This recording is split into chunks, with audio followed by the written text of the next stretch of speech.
Honorable members, Mr. Speaker.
Good morning, honour members.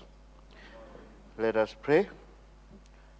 Almighty God, who in your wisdom and goodness has appointed the office of the rulers and parliaments for the welfare of society and the just government of the people, we ask you to behold with your abundant favors your servants, whom you have pleased to call to the performance of important trusts in this land.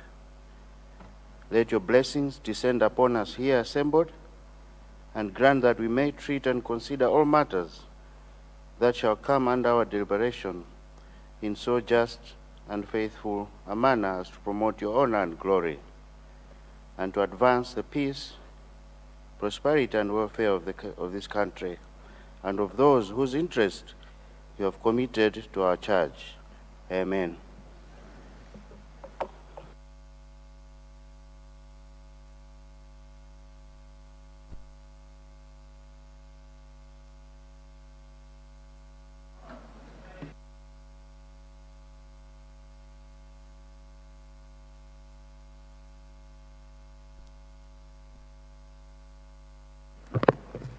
General business, communication from the chair.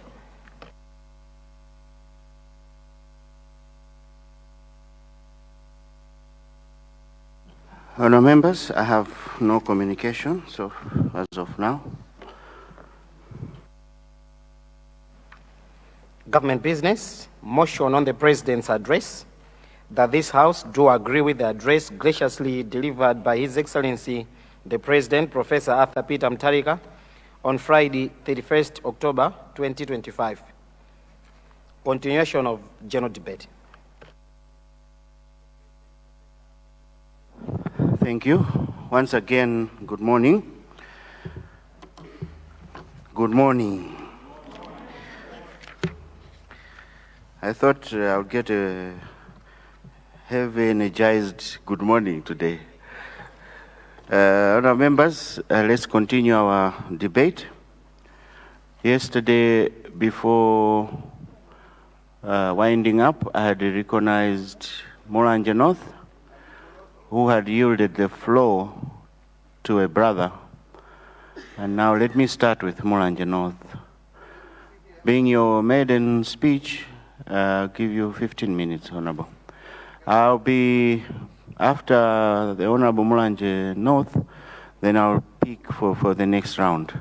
Let us listen to Mulanje North, what he has to say. Thank you.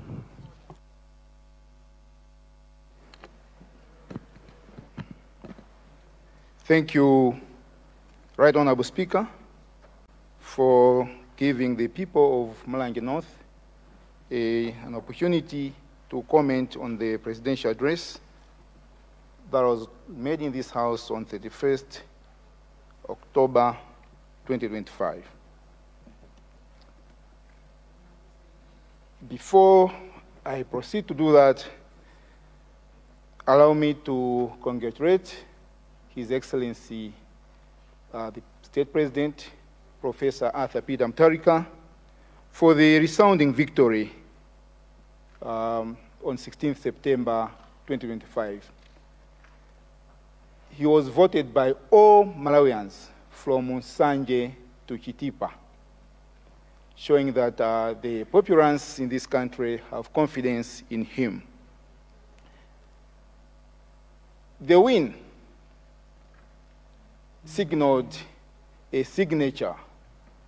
He signed a release order taking out 22 Malawians out of the 5 years imprisonment with hard labor that Malawi was subjected to by the previous government.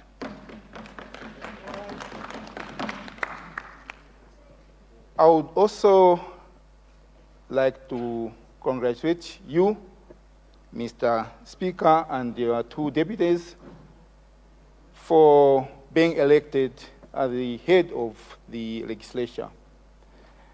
Your election is of great significance, especially taking into account what you went through in this very house. On a more personal note, you and me were running up and down trying to go to courts when you were facing impeachment from the Agriculture Committee, and also trying to get you back after being chased out of this house. So I know how much pain, but here you are, the head of legislature. You were amongst the very few that stood for the truth in this house. Amongst the very few, the last man standing. I acknowledge and I appreciate you. I should also congratulate my fellow colleagues for the win. It was not easy. 2016, 16 September rather, was a very, very difficult election. But for all of us to make it, I should congratulate you and wish you all the best as you serve your respective constituencies.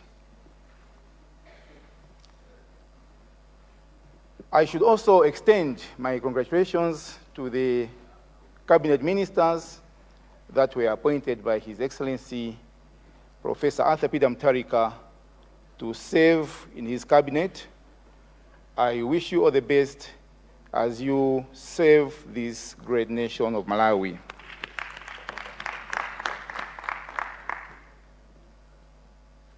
I should thank God Almighty for making it possible for me to be here and honor the people of Mulanje North by representing them in this house.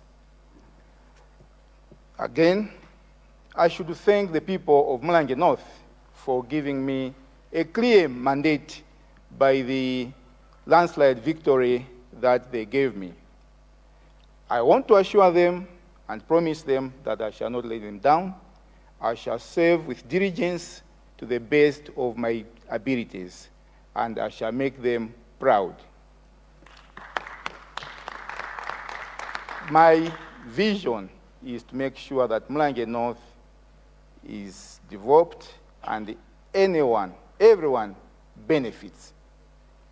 Everyone should benefit. That's my vision, and I'll make sure, whatever it takes, that everybody should benefit at the end of the 5 years. Mr. Speaker, allow me also to thank my constituency team that was led by 4 governors, Governor Kuwani, Jamali, Kamwana, and Shinama. These worked very hard and came up with a landslide victory. These, together with everyone else, I thank them so much. I should also thank my friends and family who have helped me materially, financially, and morally, and made my campaign very, very easy. because of their continued support. I truly appreciate for this. I should also thank some of the senior colleagues, party colleagues, that had left their constituencies and come to assist me with the campaign. One of them is you, Mr. Speaker, the first Deputy Speaker. He came actually twice. Minister of Gender, thank you. Deputy Minister of Defense, Minister of Finance. These people left their constituencies and came, and Minister of Information as well. They left their constituencies and sacrificed their time, came to me, to Mulanje North, and assisted me. Gentlemen and the lady, thank you very much. I shall remain indebted to you. It will not be fair if I don't mention my wife, Yvonne Konyongwa, who, those people who know, I think in all fairness, in all earnest, she contributed maybe 45% to the campaign. She was always in the constituency, handling women, dealing with women, and she sacrificed a lot. I really thank her for the role. I also proceed to thank my mom, a strong and staunch Catholic who knelt every day with her rosary praying for me, and she still does that up to now. I thank her so much. Without the prayer, it would not have been possible. Having done that, allow me to proceed and make my comment on the speech. First of all, I should say that we all acknowledge that the address that was made in this court, in this chamber rather, was one of the best having been presented for the recent years. It was it was concise. It was kept simple, smart, short.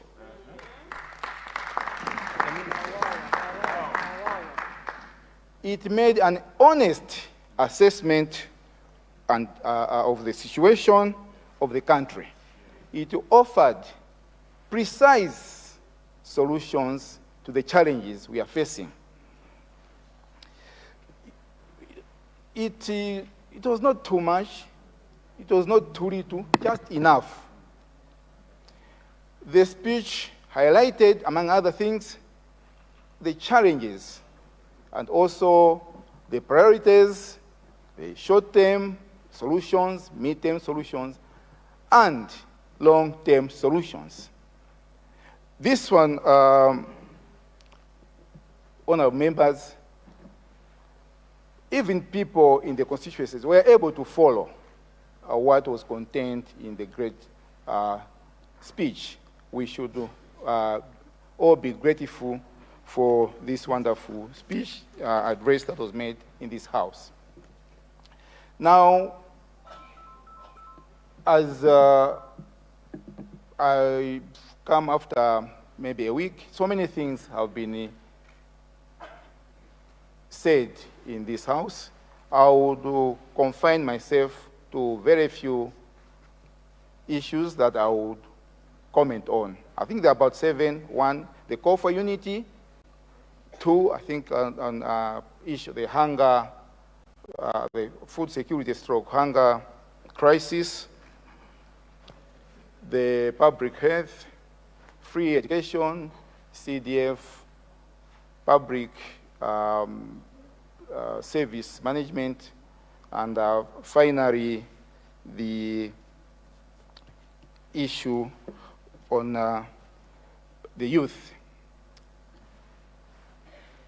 I will start with quoting the speech by His Excellency on the issue of unity. Mr. Speaker, sir, on page 3, His Excellency Professor Arthur Peter Mutharika said this: Malawians voted beyond regional, tribal, and religious lines. This should teach us a lesson that our differences in tribe or religion must never be used as a license to discriminate or deny anyone of opportunities. Mr. Speaker, sir, this issue of unity in this country, I'm very passionate about it. Those people who know me, I am one of the people that detest tribalism, regionalism, nepotism, and any form of ism. The call by the President is asking all of us to unite beyond political lines, tribal lines, and any other, and look and work for the national interest. From now onwards, the President, as you've all noted, he has been very consistent in his speeches, even from as far back as on the inauguration, on the swearing in of ministers in here, about this country being united beyond tribal, region, and religious lines. As we are in this chamber, we should be the first ones to fight these vices. And it's unfortunate, if you go around, you would see that people out there in the rural areas, they live together. It's us, the educated, that perpetrate tribalism, nepotism, and any other form of discrimination. If you go around, you find that in the north, the people that went there from the south, the tenants, they live and are settled there. Or other districts, you see that people of different regions, tribes are able to live together. But once you start going up, the people that went to school are the ones that push others not to benefit. If we get united and be one, as one country, the way our forefathers fought in the early 60s, with a nationalistic approach, we'll be able to develop this country as one. If we unite and develop this country as one, everyone else will benefit. So I join the President in asking for unity. When we are going back to our respective constituencies, please let us carry out with this message with us and tell our people that from now onwards, there is no Tumbuka, there is no Chewa, there is no Lomwe, we are all Malawians.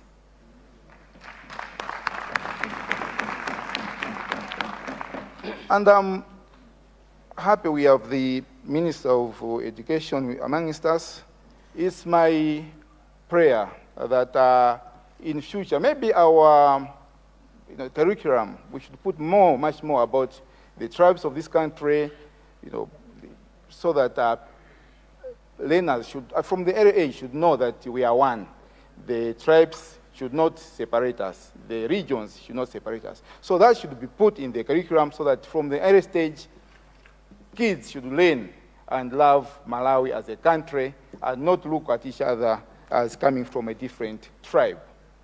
Similarly, the Minister of Sports and Culture, maybe in future we should be having a national, day where we can dialogue about these things, celebrate our cultures. Now I'm mindful of the fact that different tribes have their own, tribal celebrations, but we can have a national one where all of us can convene and celebrate our cultures so that we can learn to tolerate and learn to build this country together.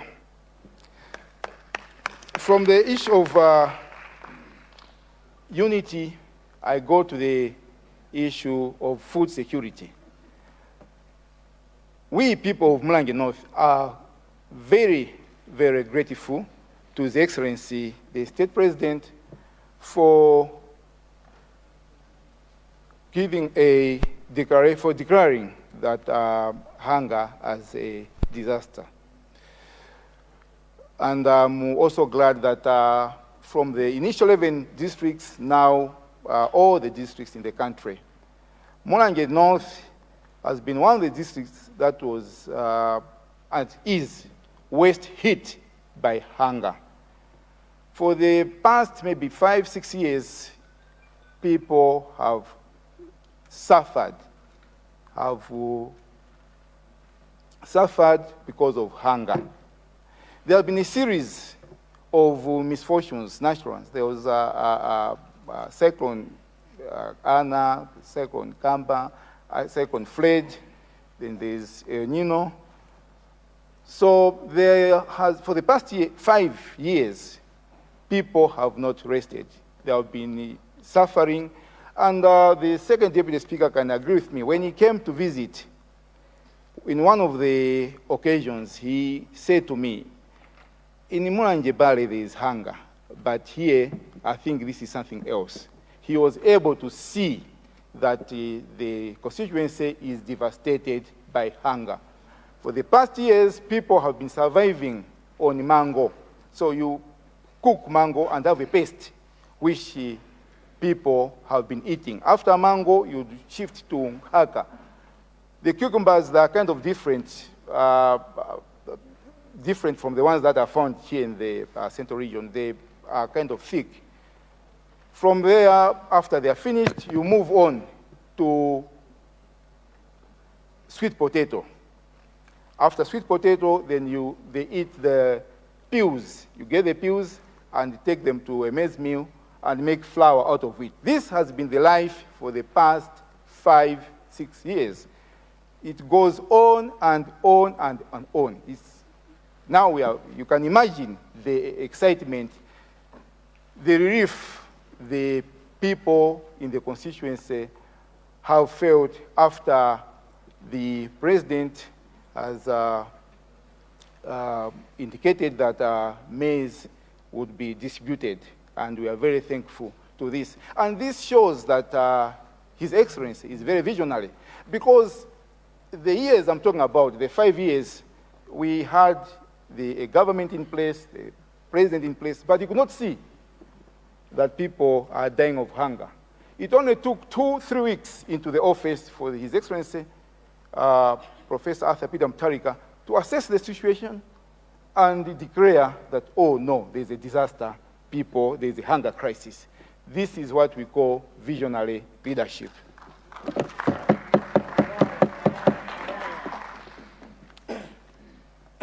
From there, I go to the issue of public health. We are very happy from Mulanje North when we heard the directive by the president that Minister of Health, Minister of Finance, Central Medical Stores, District Council should consult and make sure that they resolve this issue of drug shortages. In Mulanje North, we only have 2 health centers. Consider winding up, Honorable. Much obliged. We have 2 health centers, and there is persistent drug shortages, especially Mulomba Health Center that we share with Palombe South. So this directive, we are very thankful.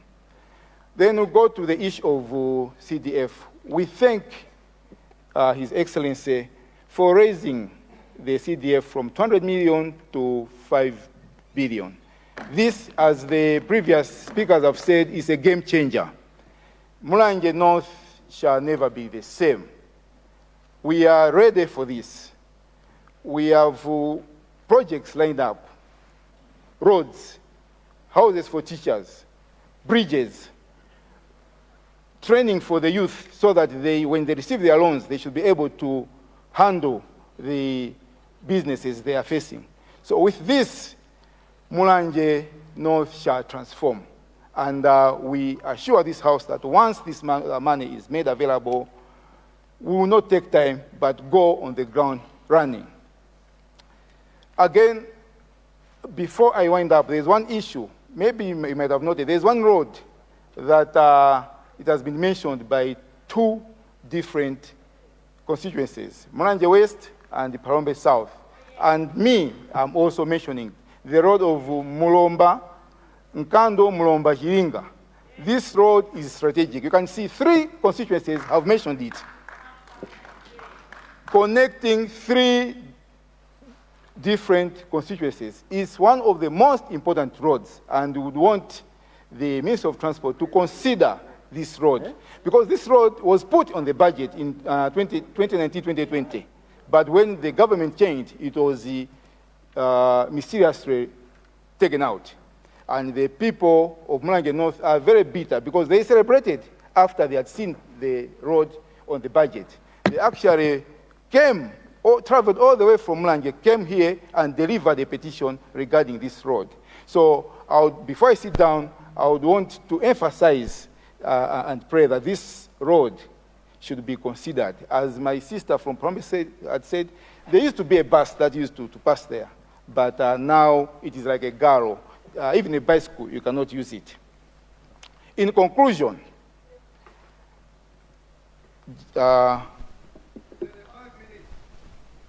members, my colleagues, I encourage every one of us to rise up to the occasion and assist and work together that this speech, the vision which is in here, can only be realized if all of us work together, both here in the government and in the opposition. Mr. Speaker, sir. Government. Time. I'm concluding. Yes, we should rise, all of us, and work together beyond political lines so that the speech, the address, is whatever is in here is fulfilled. We need to hold hands and work together. Thank you very much. I beg to move.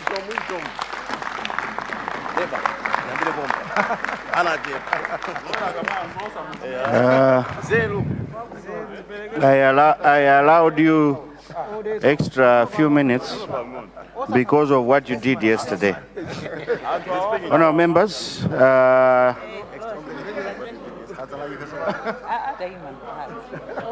let me recognize Chinji South. Antonia. Chinji South. Delta. Antonia. Delta. Delta Mpunzi. The landlord, Lilongwe City Center. Zomba Antonia.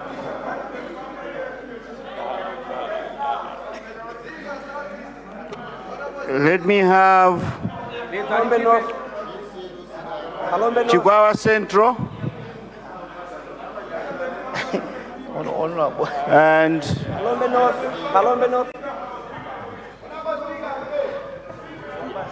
my sister behind there.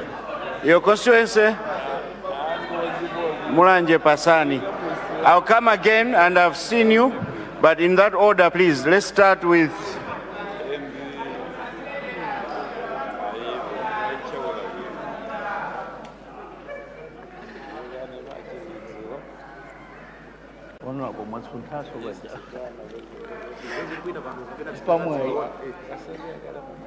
Chinji, proceed.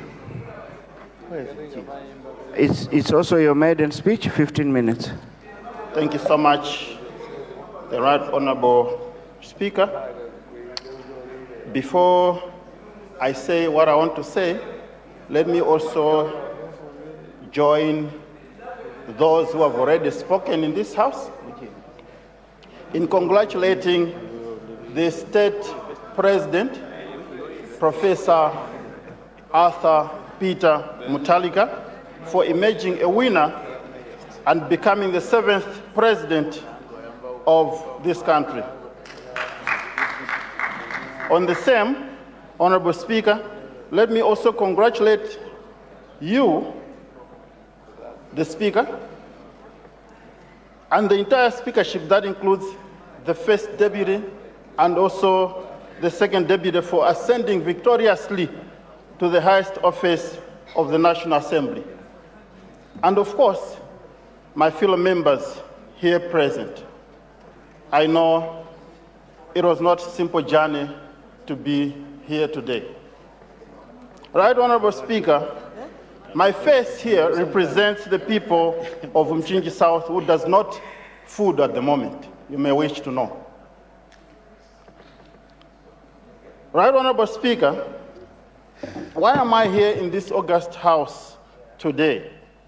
There is a saying that goes, if you want change in your area, be part of the change. This inspired me to contest for this honorable position so that I become part of the change. People of my constituency want change. Change to give us freedom, freedom that shall mean change. You got me right. Change to give us economic freedom, the freedom that will change our lives. Right Honorable Speaker, Nelson Mandela once said, and I quote, "What counts in life is not the mere fact that we have lived, it is what difference we have made to the lives of others." Right Honorable Speaker, maybe before I proceed, this epic journey wouldn't be possible without the following important people in my life. I should acknowledge them. My parents in heaven, who taught me good manners. If you see me today with good manners, it is because they made me such. My family, that's my wife and my two kids, Owen Jr. and Faith, they fought tirelessly together with me.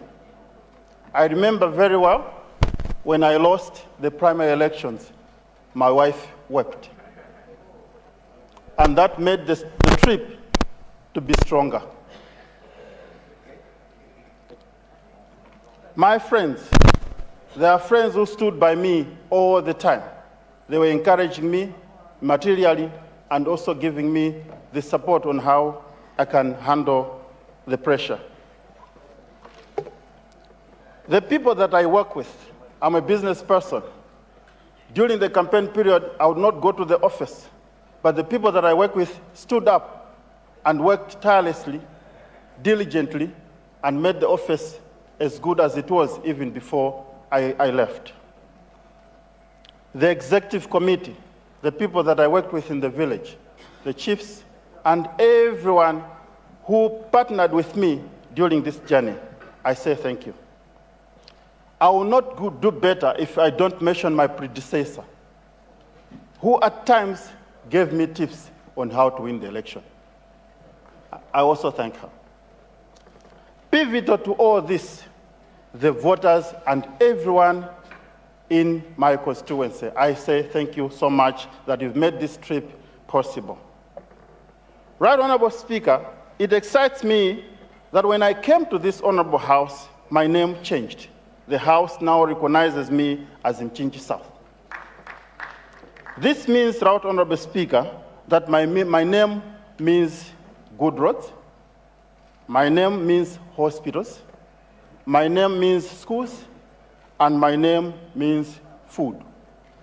The list goes on. Right Honorable Speaker, I'm representing the people of Mchinji South. If my requests in this house are not heard, will simply mean denying the people of Mchinji their citizenry rights. Right Honorable Speaker, let me comment on the State of the National Address delivered to this House by the State President, Professor Arthur Peter Mutharika, on 31st October, that was last Friday. The State of the National Address the President delivered was short indeed, long enough to cover the nakedness, beautiful, and to the point.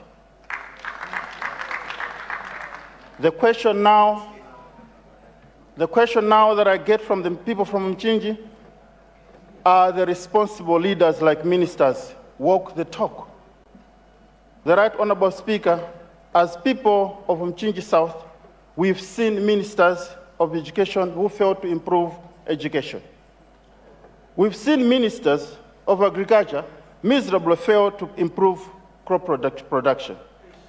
We've seen ministers of energy shamelessly fail to improve electricity, fuel, and gas supply. The list is endless. Right Honorable Speaker, the beauty of State of the Nation address. Right Honorable Speaker, the beauty of the State of the Nation address will be meaningless if not implemented. Right Honorable Speaker, sometimes in the early 80s, people of Mchinji South witnessed the construction of a tarmac road passing the area all the way to the border. We thought that was the beginning of development. Little did we know that the road was just passing. In Mchinji South, there is not even one identical structure that can attract an eye. Right Honorable Speaker, I can confess here that first day I visited Kwa Goliath was to see the university. I also need some identical features in my constituency that one can come and visit just to see it and come and go back. I will now come to constituency challenges. Food insecurity, limited access to education.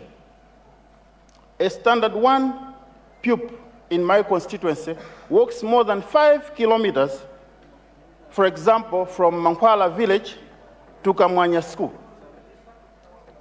These are just examples of many that I can give in this house, but I don't want to take much time because I know there are some other people that want to speak as well. The whole constituency doesn't have a conventional secondary school. Most schools does not have teachers' houses. It's either the teacher rents a glass-thatched house or maybe stays away from the school because schools doesn't have houses. Health services are also very, very pathetic. The health center that we have is the same that was there during my childhood, and it refuses to grow. Energy. There is no electricity in most parts of the constituency. People of my constituency have tried on their own to develop trading centers, but the biggest setback is that of electricity. I want to know what it takes for areas to be electrified. I'll wait for your direction. We have Cholansano border post without electricity. So pathetic that the police officer who are manning the border used to light fire using wood to provide light at the area. This is the list. This list is endless. I don't want to waste much time. Vulnerability to climate, natural disasters, and exploitation of the environment. Mchinji South is highly vulnerable to climate change due to its reliance on rain-fed agriculture and limited adaptive capacity. That includes these key factors: drought and flood affecting crop yields, water scarcity and decreased water quality, health risks from waterborne diseases. The constituency needs climate resilience strategies like drought tolerance crop and improved water management. My area faces environmental challenges like deforestation, soil erosion, and pollution, just to mention a few. Deforestation, forest loss, and almost zero reforestation, that the area is currently at risk of extinction. Soil degradation affects agriculture productivity, leading to reduced crop productivity. Sustainable management and conservative efforts are crucial. Right Honorable Speaker, finally, let me applaud once again the State President, Professor Arthur Peter Mutharika, for his humility. I have no doubt that he will rename Lilongwe Bridge to Dr. Lazarus McGarthy Chakwera Bridge. I therefore submit the State of the Nation address to be debated. I submit. Thank you. Thank you, Chinji South. Before I go to Lilongwe City Center, I believe we have visitors from Chinji South. Honour members, let's take our seats.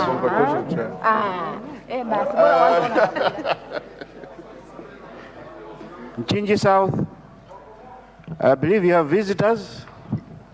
Right Honourable, yes. These are school pupils from Nkwazi, Waliranji, Chinyata, Kankande, and Chazuka. Please stand up where you are in the gallery. Our school kids. Welcome to Parliament. Thank you, Honourable.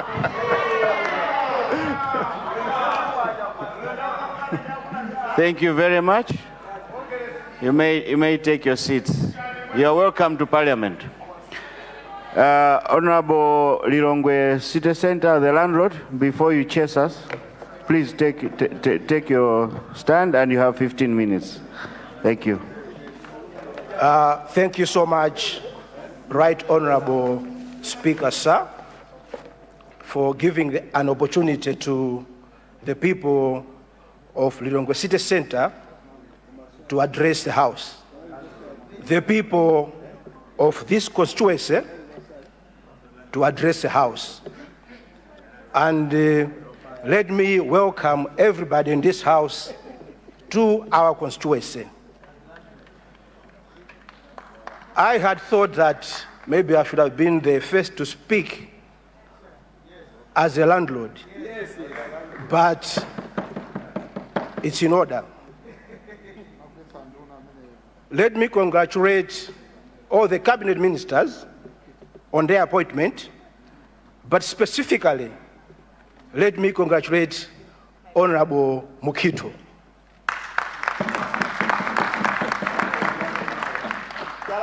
Honorable Mukito and me all come from Chiradzulu. People just know me from Cheo, but I also have roots in Chiradzulu. He is my cousin. Yes. He was a wealthy adversary. He gave me a run for my money and wheat. But God is good. We are both here.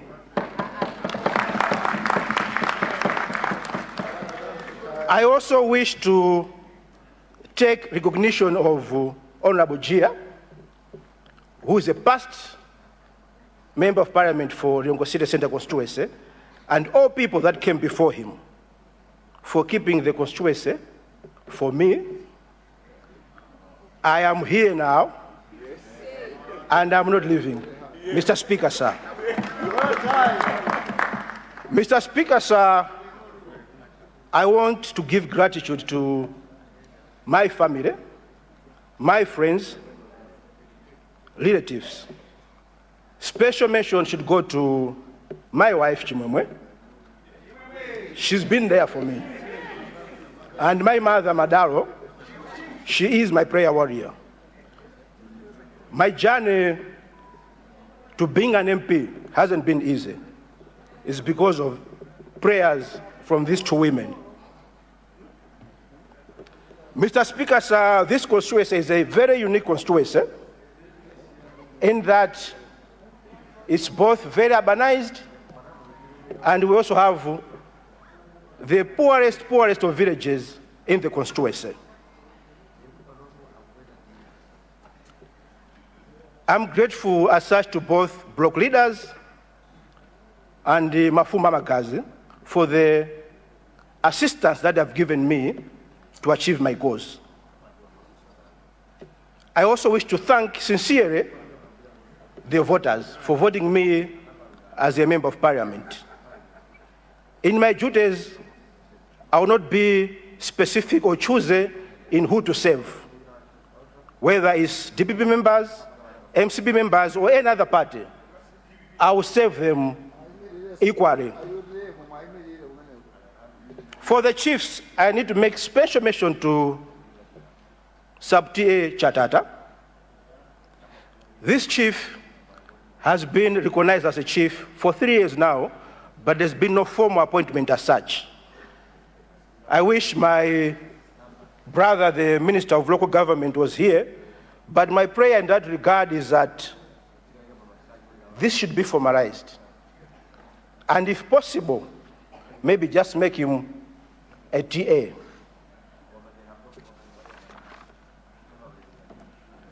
I had so much to say, but it seems the issue of the 5 billion CDF has gagged all of us. It's a very interesting phenomenon. It's a very transformative phenomenon. And when we say 5 billion, the magnification is not well pictured. We should be saying 25 billion in 5 years. But we can't criticize much because this is the honeymoon phase. This is at a stage when it's just a promise. To my people of Lilongwe City Center, what I'll tell them is that the secondary schools that I promised to the people of Chatata, Kauma, and Tambalale will be able to do them using this CDF. The hospitals that I promised the people of Chatata, Kauma, and Tambalale will be able to do them using this CDF. Similarly, all other infrastructure that we promised. But I should also say that should this fail, I will still have to find means to force the government to deliver so that we're able to make the promises that we gave our people possible. This idea of CDF needs to be understood from a very good theoretical perspective and from a very good developmental perspective.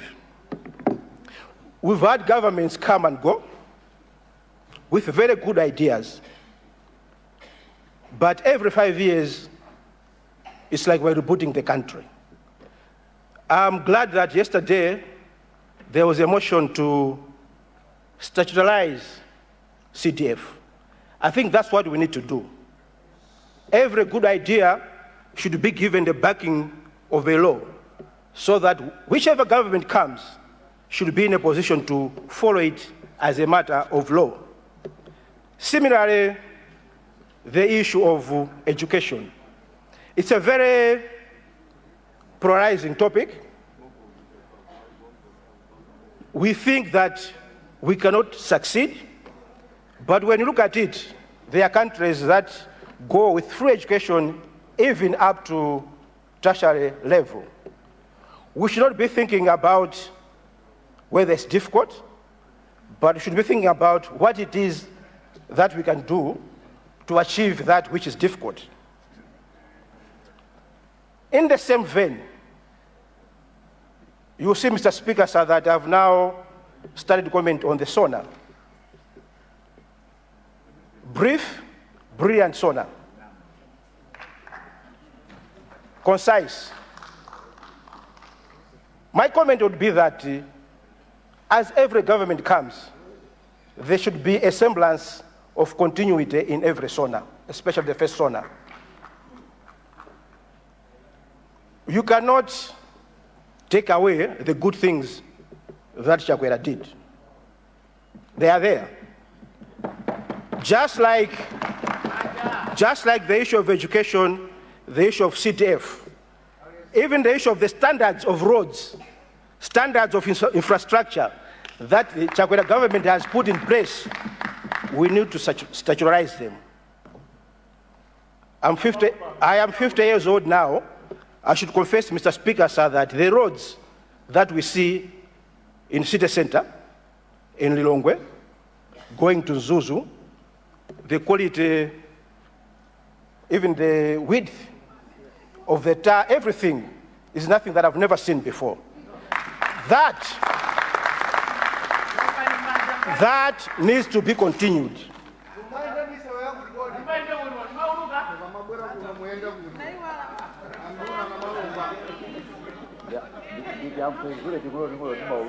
As a resident of Lilongwe City Center, Mr. Speaker, sir, I also wish to give notice to the following Minister of Lands, Lilongwe City Council, non-government organizations, companies that are operating in city center. These people are actually being serviced by the people from Kauma, Chatata, and Tambalale. It is imperative upon them that when they consider their corporate social responsibility, they should make a meaningful contribution towards the people in Lilongwe City Center.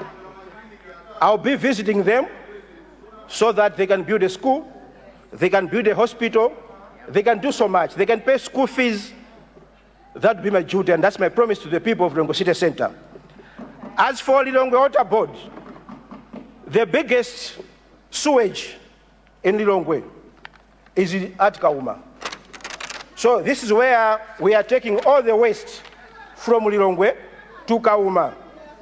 People of Kauma are suffering from pollution. Their houses are the iron sheets are being destroyed. Whether I use my skills as a lawyer or my skills as a negotiator, I'll make sure that the Lilongwe Water Board does something to the people of Kauma. Mr. Speaker, sir, the President was very concise. I will not say too much. My last remarks are, as a country, we should have minimum standards. We cannot seek votes because they're CDF. We cannot seek votes because we are promising education. We cannot seek votes because we are promising hospitals.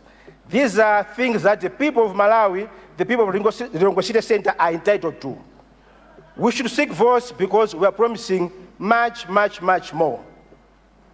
Mr. Speaker, sir, as I conclude, I wish everybody here good health, Peter Mutharika good health, so that at the next SONA, when this honeymoon is over, when we come here to properly criticize the government, everybody should be here. Thank you.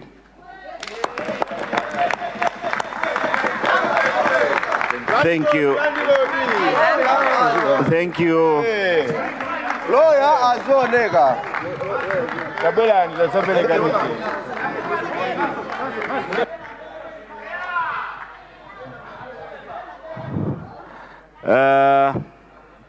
Honourable members, let me now recognize Chikwawa Central. Chikwawa Central, are you ready? Yes, Honorable. Yeah, but hold on, Chikwawa Central. I see the deputy leader is rising. Good morning, honorable members, and good morning, honorable speaker. Just to assure the honorable member who has just resumed his seat that this government is not on a honeymoon. It is working and it started working. Yes, we have inherited a lot of problems from the previous government, but we are not on a honeymoon. And we will never be on a honeymoon. So this is the right time for you to come up with any suggestions that you would want, but there is no honeymoon for us. I thought that that should be pointed out at this stage. We are not like them. If they were in a honeymoon in 2020 and that honeymoon lasted for 5 years. Not this government. Not this government. Thank you. We don't have any honeymoon. Thank you very much, Honorable Speaker. Thank you. Thank you. Thank you. Order. Honorable Chikwawa Central, you have the floor. And since it's your maiden speech, you have 15 minutes. Thank you, Honorable Speaker, sir, for indeed recognizing Chikwawa Central. I rise today with a profound humility, immense gratitude, and a deep sense of duty to address this august House for the first time as newly elected member of Parliament for Chikwawa Central. Allow me, Speaker, sir, to begin by extending my heartfelt appreciation to the resilient and hardworking people for Chikwawa Central. Your confidence, patience, and unwavering support throughout the campaign were both humbling and inspiring. The truth you have bestowed upon me is sacred, and I pledge to honor it through several grounded in integrity, diligence, and compassion. I also extend my warmest congratulations to you, Honorable Speaker, sir, on your election to this distinguished chair. Your rise through the storm of political contest stands as testament to the strength of our democracy and the endurance of conviction.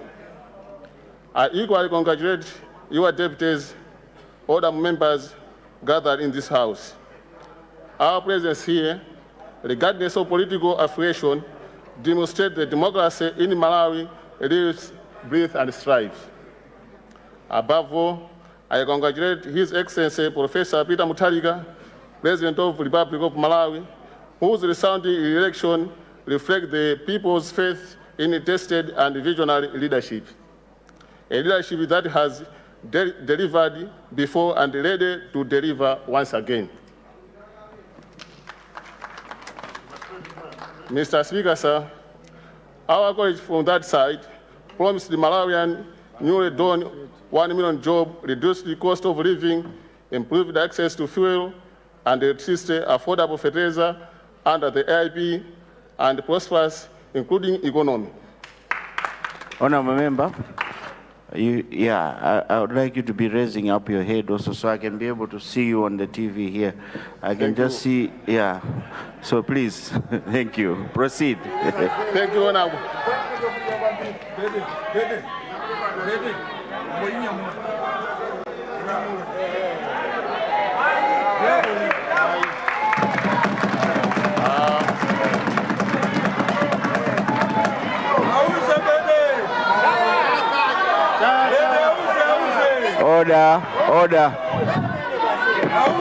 Order. Honorable, proceed.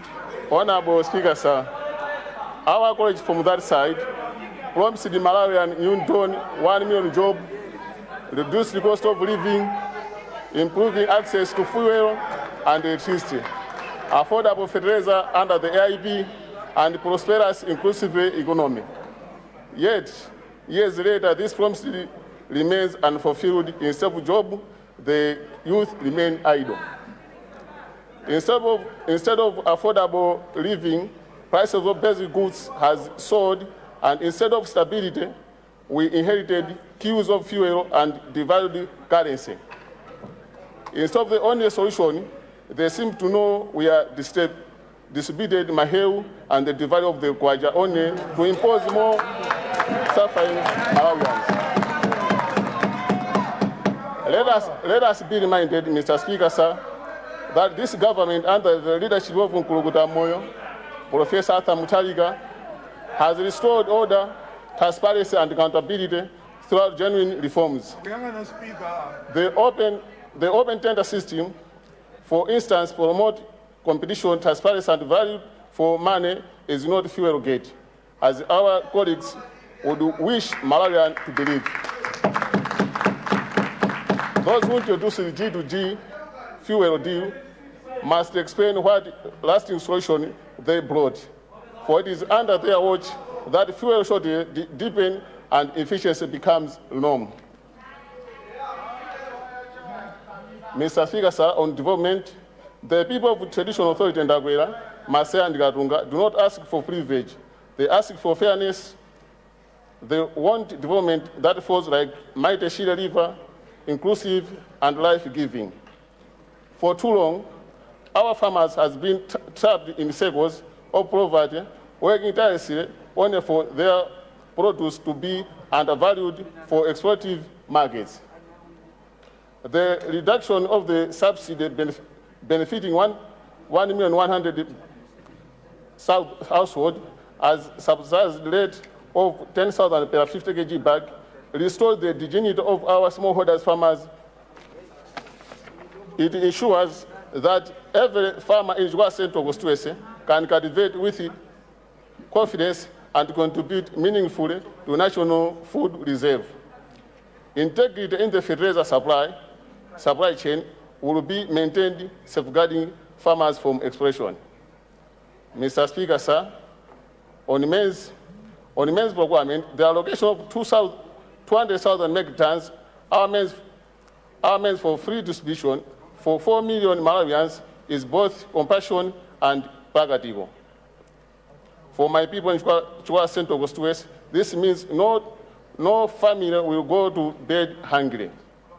In a region frequently hit by drought and floods, this intervention represents life, dignity, and hope. Mr. Speaker, sir, empowering youth through local development fund.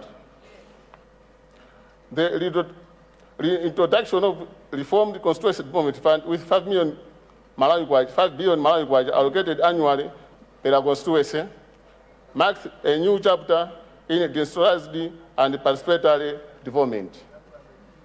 Added to this, 1 million for youth enterprise and 1 million for women business, a true demonstration of inclusivity. For Jukwa Central, these funds will empower communities through small-scale enterprise, youth innovation hubs, and women cooperatives. I assure this House that these resources will be administered with the utmost transparency, accountability, and public participation, ensuring that every quarter delivers tangible results. Mr. Speaker, sir, on industrialization, it is equally central to the President's vision. To focus on agro-processing, textile, mining, and renewable energy sector will open new opportunities for our sugarcane cooperatives, such as Kasintula and Pata. By supporting local milling and processing, we can free our farmers from dependency on exploitation middlemen. The results will be job creation, fair income, and economic independence. Mr. Speaker, sir, on infrastructure, energy, connectivity, through 5 billion CTF funds, people of Jukwa Central will enjoy for the first time the graveled from Masaya Turnoff to via Mbande to Mali Ndagwera, as well as from Masaya Turnoff going to Pingo, from Tomali via Siambanje and Mandrade, which will bring lifeless as it will connect farmers to market, patients to hospital, and children to schools. These roads will not just a promise, but transform into a true pathway to progress. Mr. Speaker, sir, the people of Jukwa Central also wish to express their gratitude to His Excellency Professor Mutharika for the Yeratu Chikwawa Boma Road project. When His Excellency was declared the winner of the presidential election, construction of the road began immediately, and I'm pleased to note that the work are currently underway. With the allocation of 5 billion under Constituency Development Fund, I wish to assure the people of Jukwa Central who have placed their trust in APM that shall utilize part of these funds to install street lights from Geratu to Jukwa Boma. Furthermore, it enhances safety and development within our constituency. Under energy, I urge the Minister of Energy to expedite electrification under Mali for Mandrade and Mbande, under surrounding centers for 13,000 entrepreneurs in trading such as Sweni, Kapili, Spoonie, William, Nyampota, Siampanje, Lazaro, Kampani, Zimola, and Mangrenje depend on reliable powers. Lighting up to this center will uplift livelihood. On education, Mr. Speaker, sir, education is a bedrock of national progress. The President's directive to abolish all secondary school development and examination fees makes secondary education truly free, in a milestone in our history. In Ejua Central, where nine primary schools serves 18,000 people, but not only a single secondary school exists. These reforms offer renewed hope. Mr. Speaker, sir, with 5 billion, we will be able to construct secondary schools in the area of traditional Katunga and traditional Ndakwera, that our children, especially girls, can access education without walking long and dangerous distances or dropping out due to poverty. Building a school, there is not just an investment in infrastructure, but an investment in the future of our community. Because when you build them a school, you build them a future. Mr. Speaker, sir, I also wish to highlight the situation at Ejua Teachers College, where part of the student hostel has no electricity, and the entire institution has no running water. This has severely affected students, forcing them to study in the darkness, fetch water from unsafe source, and live in unhygienic condition. Mr. Speaker, sir, 5 billion has come in good time, as we will use part of this money to solve this problem at the college. On health issues, Mr. Speaker, sir, health must never be a privilege. We now have a known hope that we will be able to construct a rural hospital in the area of traditional authority and Ndakwera and maternity at Bereu as well as Gasintura. No man will die while giving life because he lives too far from a clinic. Let us restore faith in our public health system and ensure that hospitals are stocked, staffed, and functional. I must bring to the attention of this honorable House the devastation caused by recent storm in the Senior Chief Masaya area. Homes has been destroyed, roofs blown off away, and crops and food reserves.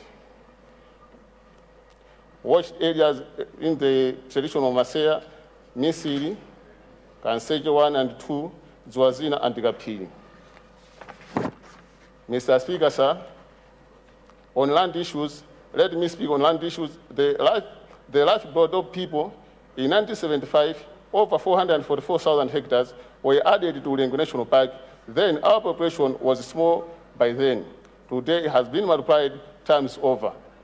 Now the people of traditional Ndakwera live pressed between heritage and hunger. They not ask for charity, they ask for justice. I appeal for the government to review that decision so that the never-ending conflicts between community and the park officials. Mr. Speaker, sir, in my conclusion, 2025 State of the Nation Address by His Excellency Professor Mutharika is not a speech of promise, but a declaration of purpose, vision, and inclusivity, compassion, and reforms.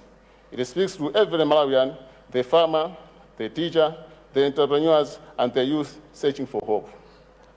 Mr. Speaker, sir, the people of Lower Shire also wish to express their heartfelt gratitude to His Excellency Professor Mutharika for recognizing Lower Shire by appointing Honorable Francis Fore as the Deputy Minister of Education, Science and Technology.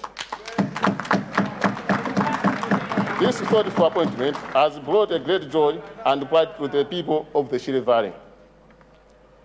They are all united in celebrating the elevation of their son, whose appointment signifies the President's commitment to inclusivity, development, and organization of Lower Shire as a whole.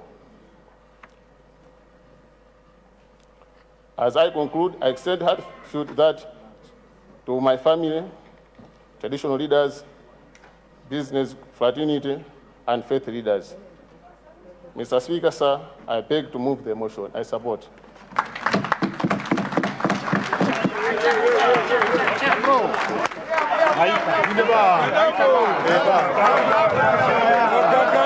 Thank you.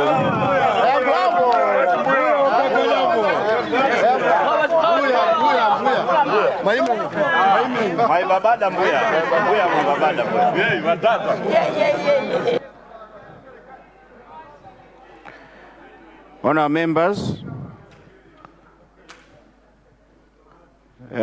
it's now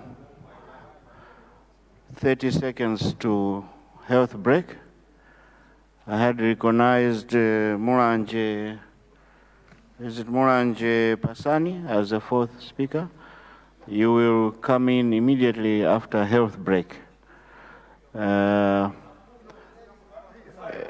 It is now, honour members, I can't pick now because we are going for health break. Unless you want to forego health break and we continue, then the leader can do the needful. But otherwise, I'll have to suspend for health break and we'll continue after we get back.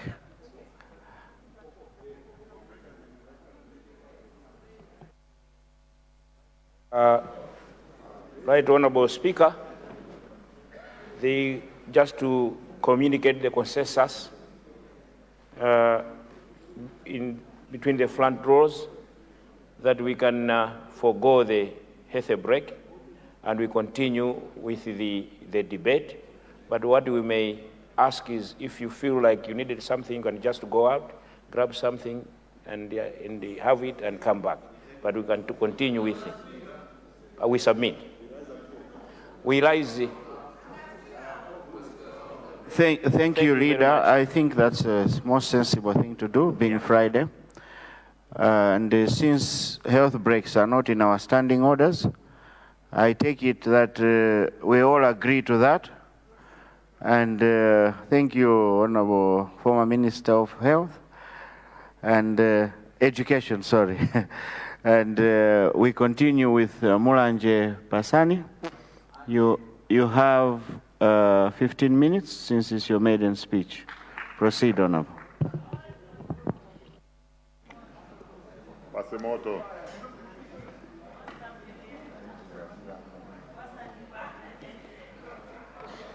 Thank you, Mr. Speaker, for recognizing the people of Mulanje Pasani.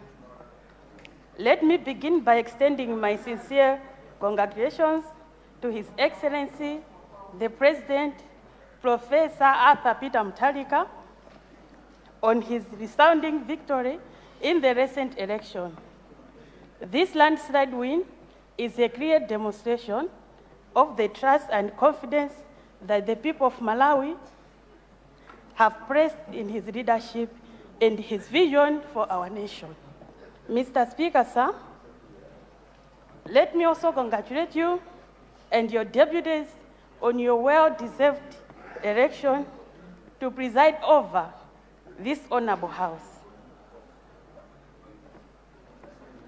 Mr. Speaker, sir, today I rise with a heart full of gratitude to address you for the first time as a Member of Parliament for Mulanje Pasani constituency. Firstly, I thank the Almighty Allah for His grace. Secondly, I thank my family, friends, the campaign team, and the people of Mulanje Pasani for the immense trust they have placed in me. Antwanga akupasani mumve kuti ndikuthokoza.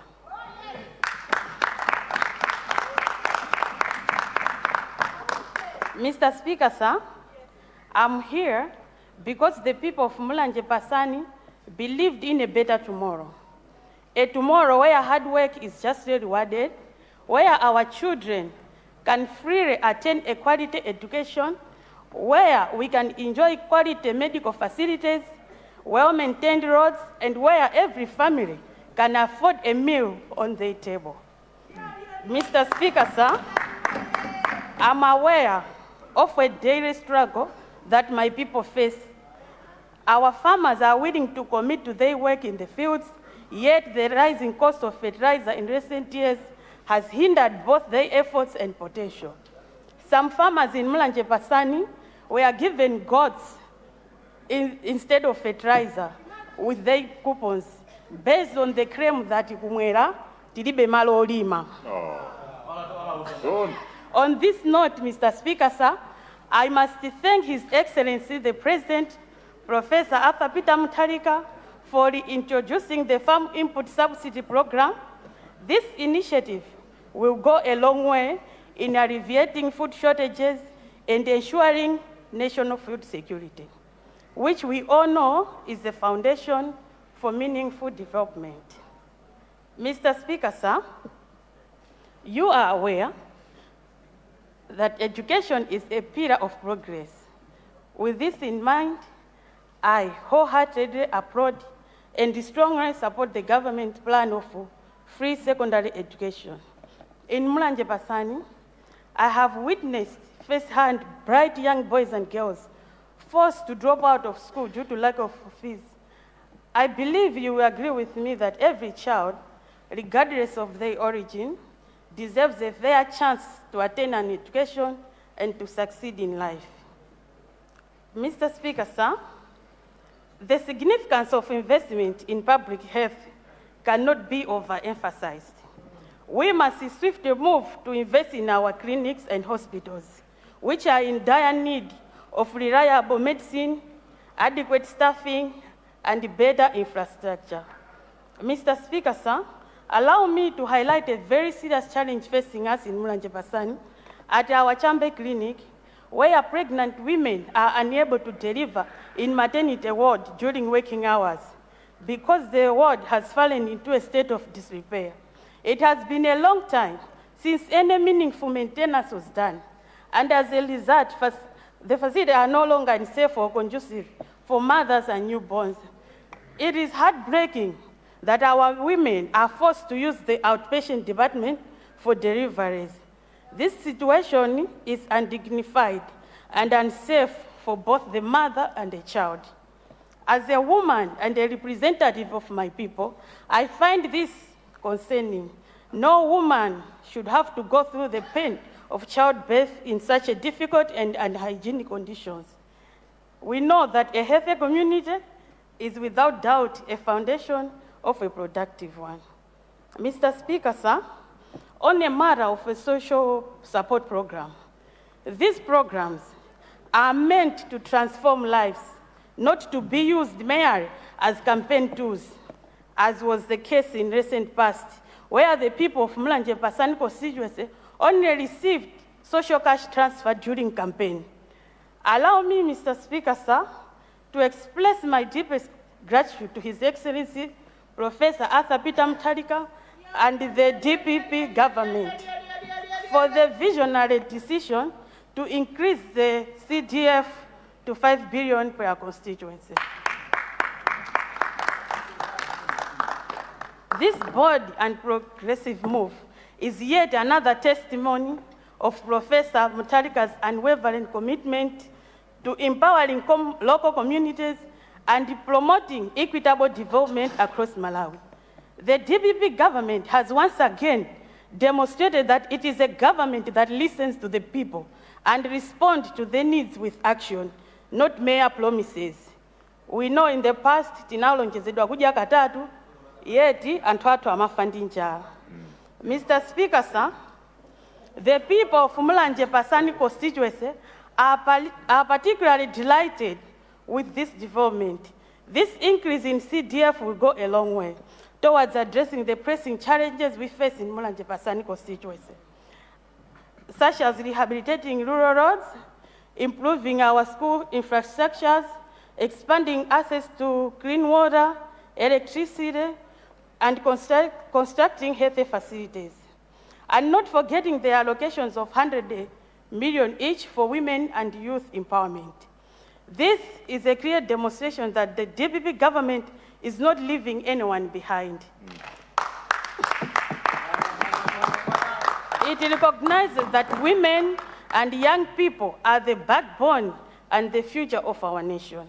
Mr. Speaker, sir, this will go a long way in empowering women economically, helping them to start and grow small-scale business, and supporting them to become financially independent.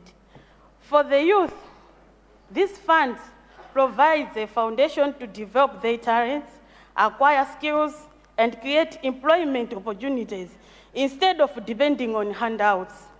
This policy reflects the DPP's belief in decentralization and community empowerment, ensuring that development is driven from the grassroots level, where it truly matters. Under the leadership of Professor Arthur Peter Mutharika, every Malawian, regardless of religion or background, can feel the intangible benefits of good governance and visionary leadership. As a representative of the great people of Mlanje Pasani constituency, I wish to assure this August House that we will utilize these funds transparently, accountably, and in line with the development priorities of our community.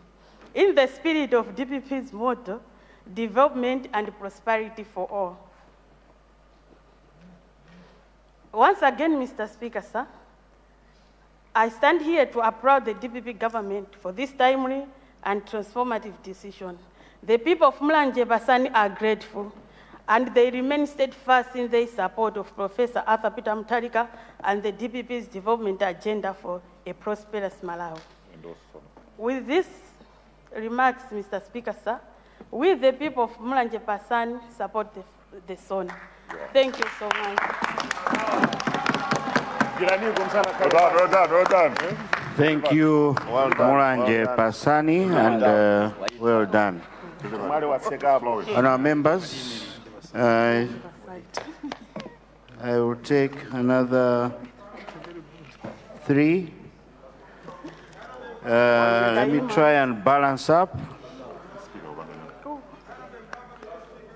Point of order. Point of order. Honorable, is that Lilongwe? Lilongwe Nyanja, point of order, proceed. Honourable members, you may sit first. We have a point of order. Thank you, Your Honour, the Speaker, for recognizing the people of Lilongwe Nyanja constituency. Specifically, I'm standing on the matter, understanding Order 14, matter of urgent public importance. Yesterday, we just confirmed, this House, Your Honour, the Speaker, we just confirmed the Inspector General, the new Inspector General, but I'm liking to put it on record that one of our members, a member from Kota Kota, Honorable Jeff Wajef, has been attacked at a house using youth. So I would like to pray that the people who invaded our house can maybe through this we can find a lasting solution, because the Minister of Homeland Security is here and the Deputy, but her house was invaded this morning by youth from a DPP using a DPP vehicle. They went to claim that she was assigned a vehicle in 2016, but she never returned when she was serving as a Deputy SG in DPP. So the brother has been heavily injured as we're speaking, and the honorable member is not in this house today because she's extremely traumatized. So I'm listening to ably ask that maybe the youth out there can learn. So I would like to, I've indicated, Your Honor, through you, Mr. Speaker, I've indicated that I'm listening under Standing Order 14, which is within the rules of this House. You may wish the Deputy Leader to get yourself a few lines out of that, and I'll respond. But I stand to be guided. I would like to stand that, to confirm that what I'm saying has just happened, and would like to seek for a new lease of life as we proceed as a country. We have had bad experiences, which members in this room know that I stood and condemned, and I'm standing today also in opposition to condemn that and to ask if we can start living in peace. Unity in political diversity is what is going to build this great nation. Let us rise above petty political bickerings and petty political interest. If I've gotten out of hand, out of that, please take it. But Honorable Speaker, I thank you for giving me time. I know I didn't exhaust the interest of that standing order, but many thanks because you gave me space to be heard. Thank you so much, Your Honor, Mr. Speaker, sir. Thank you. Leader, let me just respond to that before you come in. I think, in his last statement, I think he acknowledged that he didn't follow the right procedure, and I wanted to guide him, unless you want to say something different. Honorable Speaker, the Standing Order 40 is straightforward. It is during question time. We are not in question time right now. This is a debate. Now, while the matter is critical, the matter must be addressed. But I think the mode of bringing the matter into the House is not right. We should not bulldoze. We should follow proper procedures. For one to rise under this standing order, first of all, it must be question time. Secondly, you must move to adjourn the House. That's what the standing order says. So it is irregular. It is not in order for the honorable member to rise on a point of order on this particular issue. As I said, the matter, as you are saying, this government does not condone lawlessness.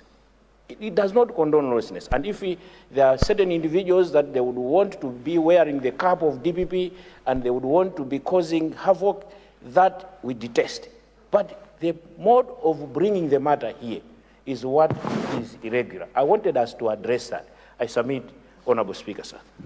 Thank you, Leader. I wanted to rule on that. Indeed, the procedure was not followed, Honorable. You know the procedure.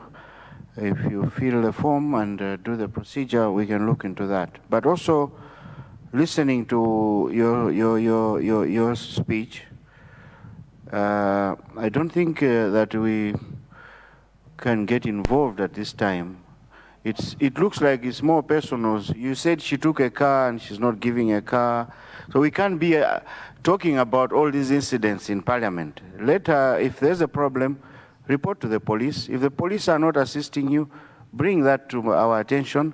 We'll discuss it with the cops. But any small incident that happens there to a member of Parliament should be coming here. We'll be wasting more time on that than deliberating on our issues. That seems more like a personal issue. If they can't fix it, we'll come in and assist. I think let's leave it at that. Thank you.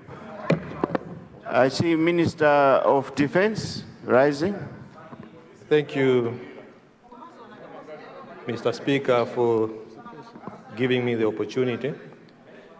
I just wanted to comment that indeed these are personal issues. I was hacked by the MCP government on 24th October 2024 at Mpingu, where my BMW was actually destroyed. I never brought the issue to Parliament. 2021, my 67 acres of bananas, the MCP guys who I know damaged it in full. I never brought the issue to Parliament. He was the Minister of Youth then. He knows the story.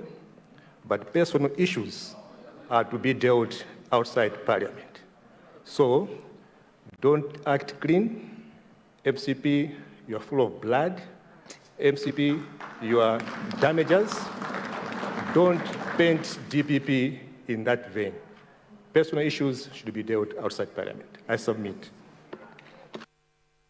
Thank you, Honorable Minister of Defense. I did make a ruling on that, and that matter is now closed. Honourable members, I'll pick a few more.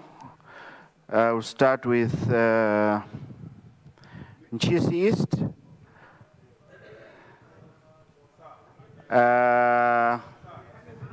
Rumpi East. And I'm trying to balance up as much as I can. I see, is it Lilongwe Kampuno? Machenga. Kampuno. And then Nkatabe West. Lastly will be Lilongwe Machenga. Let me take those 4 first. I'm also bearing in mind about the time. So let me take those 4. Nchisi East, Rumpi East, and Lilongwe Kampuno. But let me add the 4th one, Chitipa Chando. Chitipa Chando. That will be the 4th one. In that order, please. Nchisi East, you have 15 minutes. Thank you so much. Thank you so much, Honorable Speaker, sir, for recognizing people of Nchisi East constituency. I thank God to be one of the 2025-2030 Member of Parliament. Yeah, I've seen God in this. Mr. Speaker, sir, Nchisi East covers the areas of Senior Chief Kasagula, Gogocharo Chiko, Gogocharo Vusojele, and the Gogocharo Nkondo. Honorable Speaker, sir, let me congratulate you for being appointed as Speaker of this Honorable House. May I also congratulate Arthur Peter Mutharika for being elected with landslide as the President of this nation. Mr. Honorable Speaker, sir, may I also thank my man, Tonex Moren, for being with me during my campaign days. I also don't forget my brothers, Geoffrey and Mike Chikaonda, and my sisters, Patricia Toko.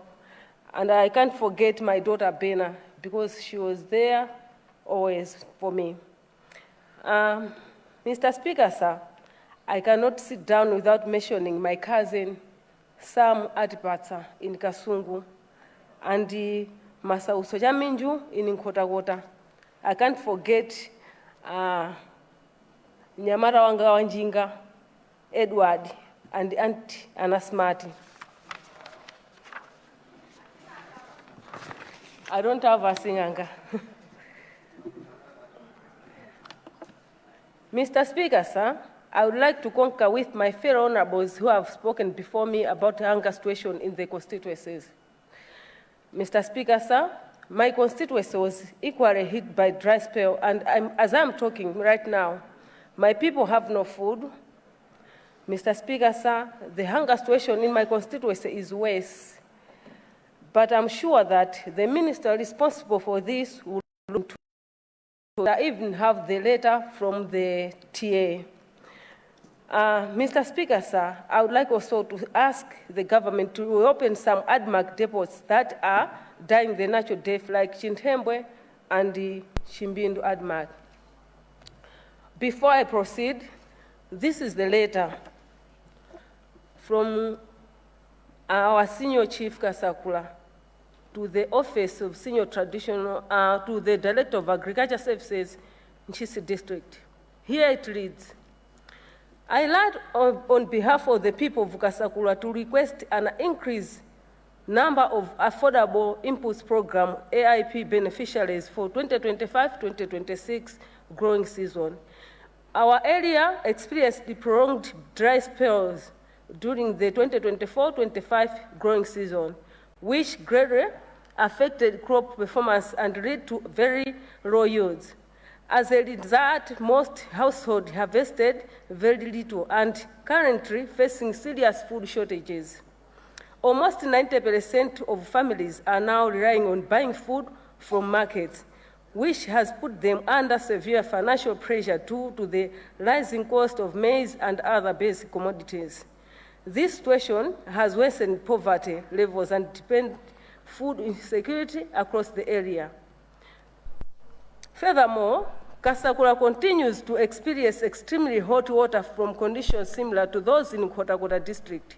These harsh climatic conditions have made farming increasingly difficult and unpredictable, reducing farmers' ability to cover from last season losses. With limited income and depleted food service, most households will struggle and purchase farm inputs for the next growing season without government support. In the 2024-25 growing season, Senior TA Kasakula was severely hit by dry spell in the district amongst all other TAs and needs special consideration, attention in all humanitarian programs for quick recovery. In view of this challenge, I humbly request that the number of EP beneficiaries for Kasakula EPA be increased for 2025-26 growing season, regardless of the total number of households in the area. Increasing the number of beneficiaries will enable more farmers to access subsidized farm inputs, improve crop production, and enhance household food and income security.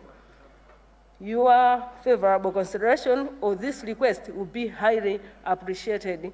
Yours faithfully, Senior Chief Kasakula. Now I continue. Honorable Speaker, sir, let me appreciate the introduction of 5 billion Kwacha CDF. I'm very sure that this fund will benefit all people in my constituency in all sectors. Mr. Speaker, sir, we have large population of youth in my constituency, but most of these youths have nothing to do. As a result, they fall in a trap of bad habits. On this point, Mr. Speaker, sir, I would like to ask for the construction of the Community Technical College, which will help to empower and equip them with skills that will help them to be self-reliant. Honorable Speaker, sir, I believe that with the coming in of DPP government, my constituency will have one technical college. Mr. Speaker, sir, Nchisi East constituency, despite being one of the largest producers of agriculture in this country, as it does, we meet a lot of challenges due to poor road networks. For instance, Mr. Speaker, sir, Nchisi East constituency has one major dusty road which connects Nkaika in Nkhotakota and Dowaboma. Mr. Speaker, sir, if this road is constructed, it will be a game changer since farm inputs and produce will be transferred easily from point A to B. With that, Mr. Speaker, sir, I would like to ask the government to consider constructing this road. On health, Mr. Speaker, sir, people in my constituency travel long distances to access health care services. Mr. Speaker, sir, in my constituency, we have health centers such as Malindi, Chinkhande, Mzandu, which are very small. I would like also to ask the Minister of Health to consider upgrading them into rural community hospitals. Honorable Speaker, sir, we have other health centers like Ichafumbwa and Tunduzi, which were just left in window levels.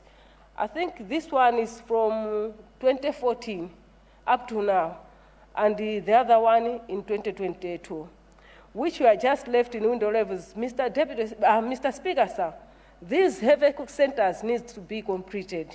I beg.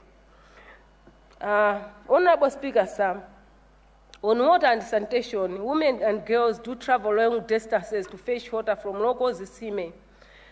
Honorable Mr. Speaker, sir, I would like to request the government to consider drilling boreholes in almost all the villages in my constituency. On security, Mr. Speaker, sir, I would like to ask the Minister of Homeland and Security to consider the opening of Kasakula Police Unit. This will help people of Nchisi East to access security issues in time at the nearest place. On energy, Mr. Speaker, sir, I want to make it clear that we cannot have meaningful development without electricity. I would therefore like to ask you, Mr. Speaker, sir,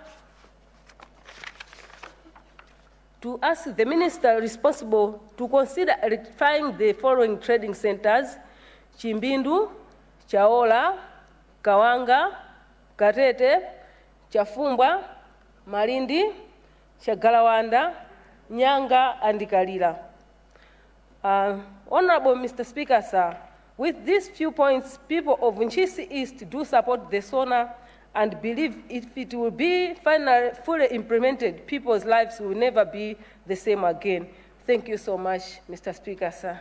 Good afternoon. Thank you, Honorable. I see Deputy Leader. Honorable Speaker. Point of order. Honorable Speaker, I rise just to assure the Honorable Member, Nchisi East, that the request that she's making on behalf of our constituency will be well attended to, particularly just to draw her attention that we don't have AIP anymore. She mentioned of AIP. We have Farm Input Subsidy Program under the DPP. The AIP was for the former Malay Congress Party. Noted, sir. Yeah, but also you take note that we have the 5 billion, 25 billion in 5 years, which monies are going to go to your constituency. So you have all the things that you have highlighted will be attended to during that. I submit. Thank you very much.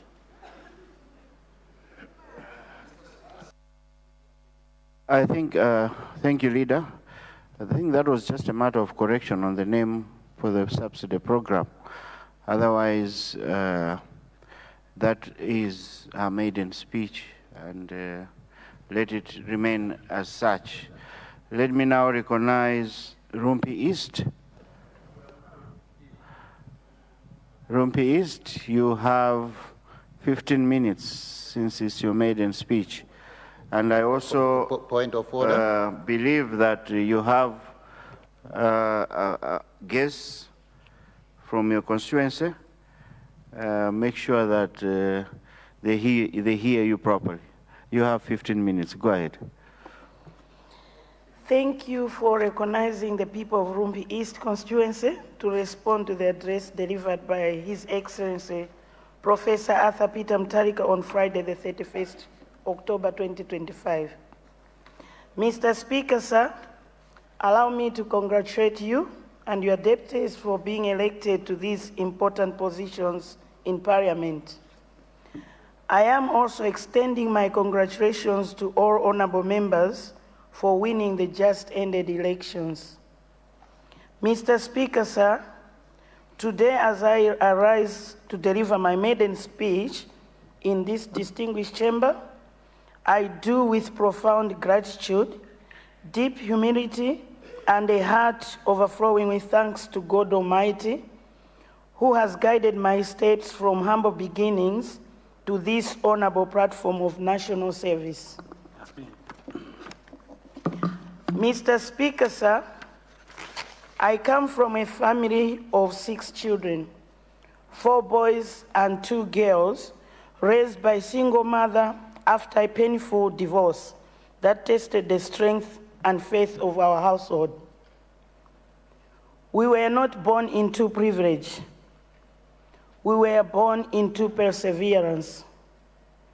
My childhood was marked by scarcity, sometimes going to school bare, yes, without enough books, but with confidence that tomorrow will be kinder than today. Yet my mother, a woman of unwavering faith and resilience, taught us that education is the key that unlocks even the heaviest chains of poverty. I carried with me the hope that one day I would make a difference. I was selected from the dust ground of Homestead Primary School in Livingstonia to Rikuni Girls Secondary School. The people of Rumpi East have spoken because they want change, and some of them, as you have already said, Mr. Speaker, sir, are in the gallery.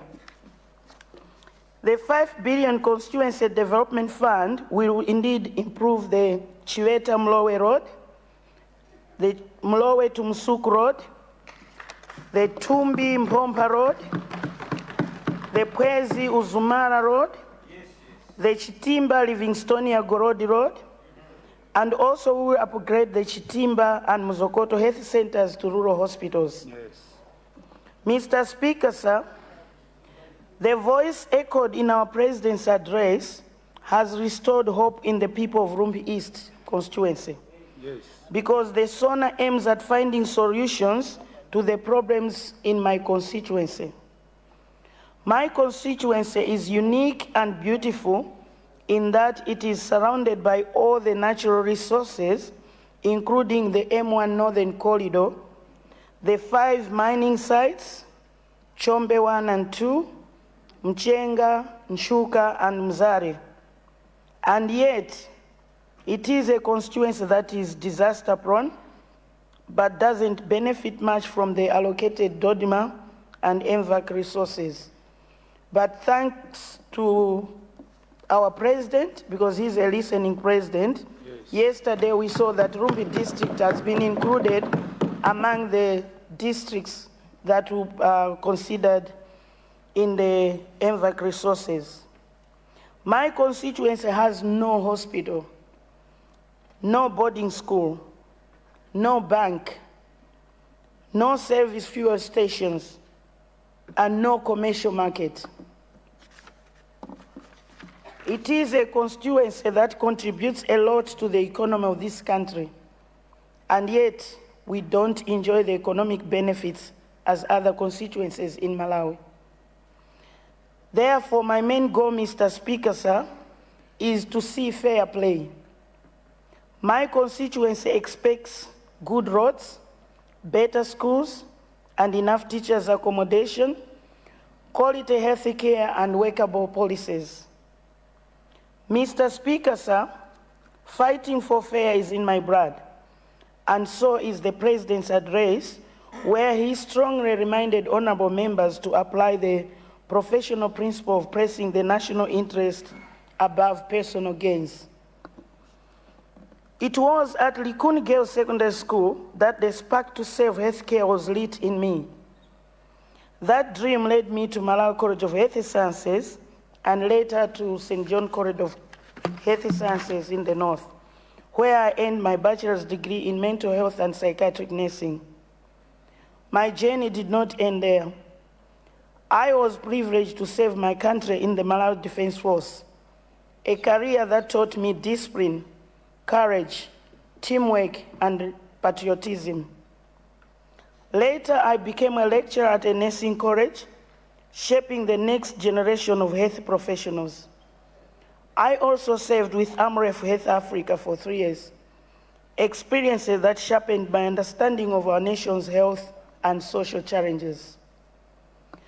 Through God's grace, I received the prestigious Australian Award, which allowed me to pursue a master's degree in public health, a milestone that opened my eyes to global perspectives and the power of servant leadership.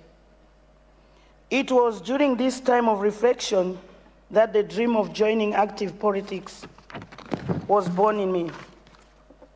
A dream not driven by privilege or power, but by purpose.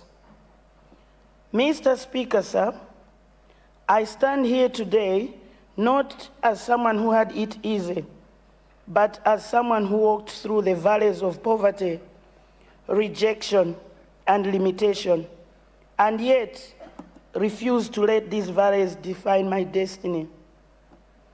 I represent the girls of Rumbi East, from Chihanga to Malongowe, from Kakaloha to Sasasa, from Jindajembe to Jalawe, from Mahiru to Chitimba, who wake up every morning with big dreams but face the cruel reality of limited opportunities. Therefore, everything addressed in the SONA by His Excellency, Professor Arthur Peter Mutharika, is indeed their answer to their big dreams.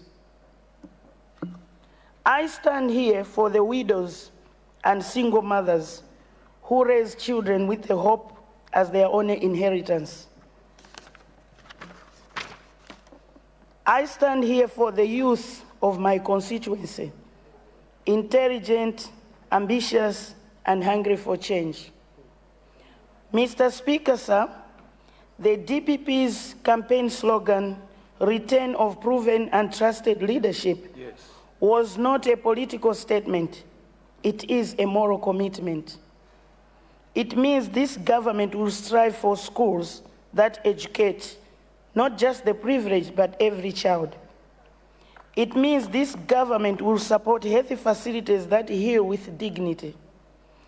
It means this government will empower farmers and protect our environment, promote entrepreneurship, and ensure that no one is left behind in the journey of progress. I am deeply aware that I come from a male-dominated constituency, and yet today, by the grace of God and the will of the people of Rumbi East constituency, I stand as the first female MP from my constituency. This is not just my victory, it is a victory of every girl. It is a victory of every girl child who has been told she cannot. It is a victory of mothers who nurture dreams in silence. It is a victory for equality, courage, and faith in the impossible.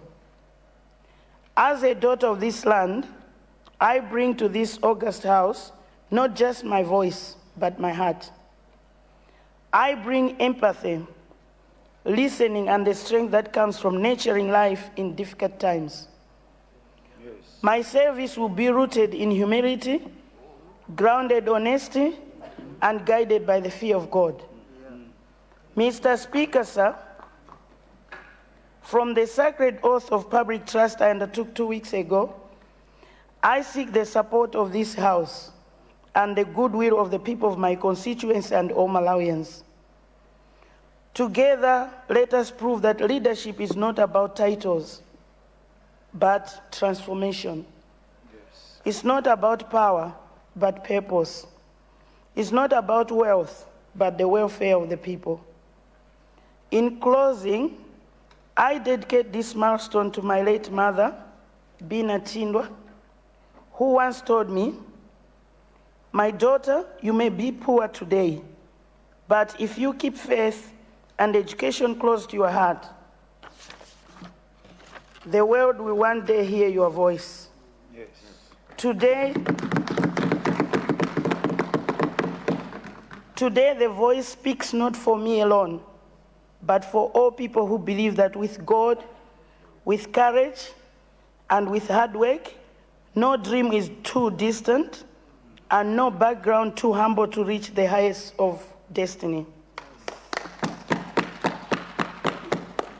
With these few remarks, I salute you, Mr. Speaker, and commend His Excellency Professor Arthur Peter Mutharika for the great honor that he ably delivered on Friday, the 31st October 2025.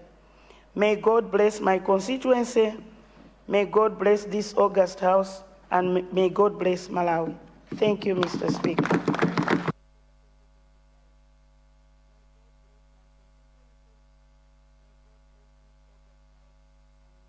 Let's give a round of applause. He did well.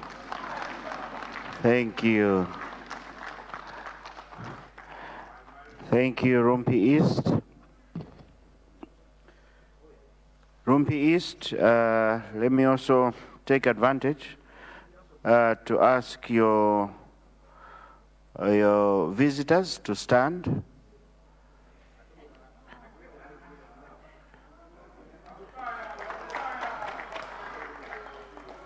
Thank you very much. Takulandirani kuno. Zikomo. You can greet them in Tumbuka, Mr. Speaker, sir. Rumpi East, yeah. No, next time I'll make sure when I'm that side, I'll stop by your constituency to greet them personally. Thank you for that. Now, let me call Lilongwe Kampuno, my good sister there. You have 15 minutes since it's your maiden speech. Chitipa Chando, get ready. You are next. Thank you. Thank you so much, Mr. Speaker, sir, for recognizing people from Kampuno constituency in this August House to respond to the national address of Professor Arthur Peter Mutharika, the President of Malawi, which he addressed the nation on the 31st of October 2025. Before I start my maiden speech, Mr. Speaker, sir, allow me to congratulate the President of Malawi, Professor Arthur Peter Mutharika, for the landslide victory he did on the 16th of September 2025. Mr. Speaker, sir, allow me to congratulate you as the first Muslim speaker in the August House.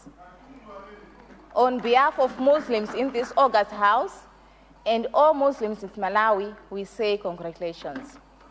Congratulations goes to the first and the second deputy speaker in this House as well. Congratulations goes to the ministers and the deputies. Congratulations to all the members of parliament in this building.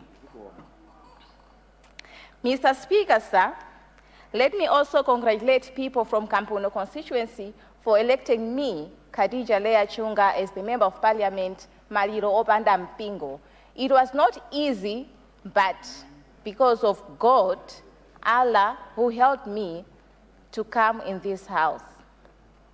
Mr. Speaker, sir, let me also thank my family, my beloved husband, Osman Chunga, for the support which he showed me throughout the journey of my political.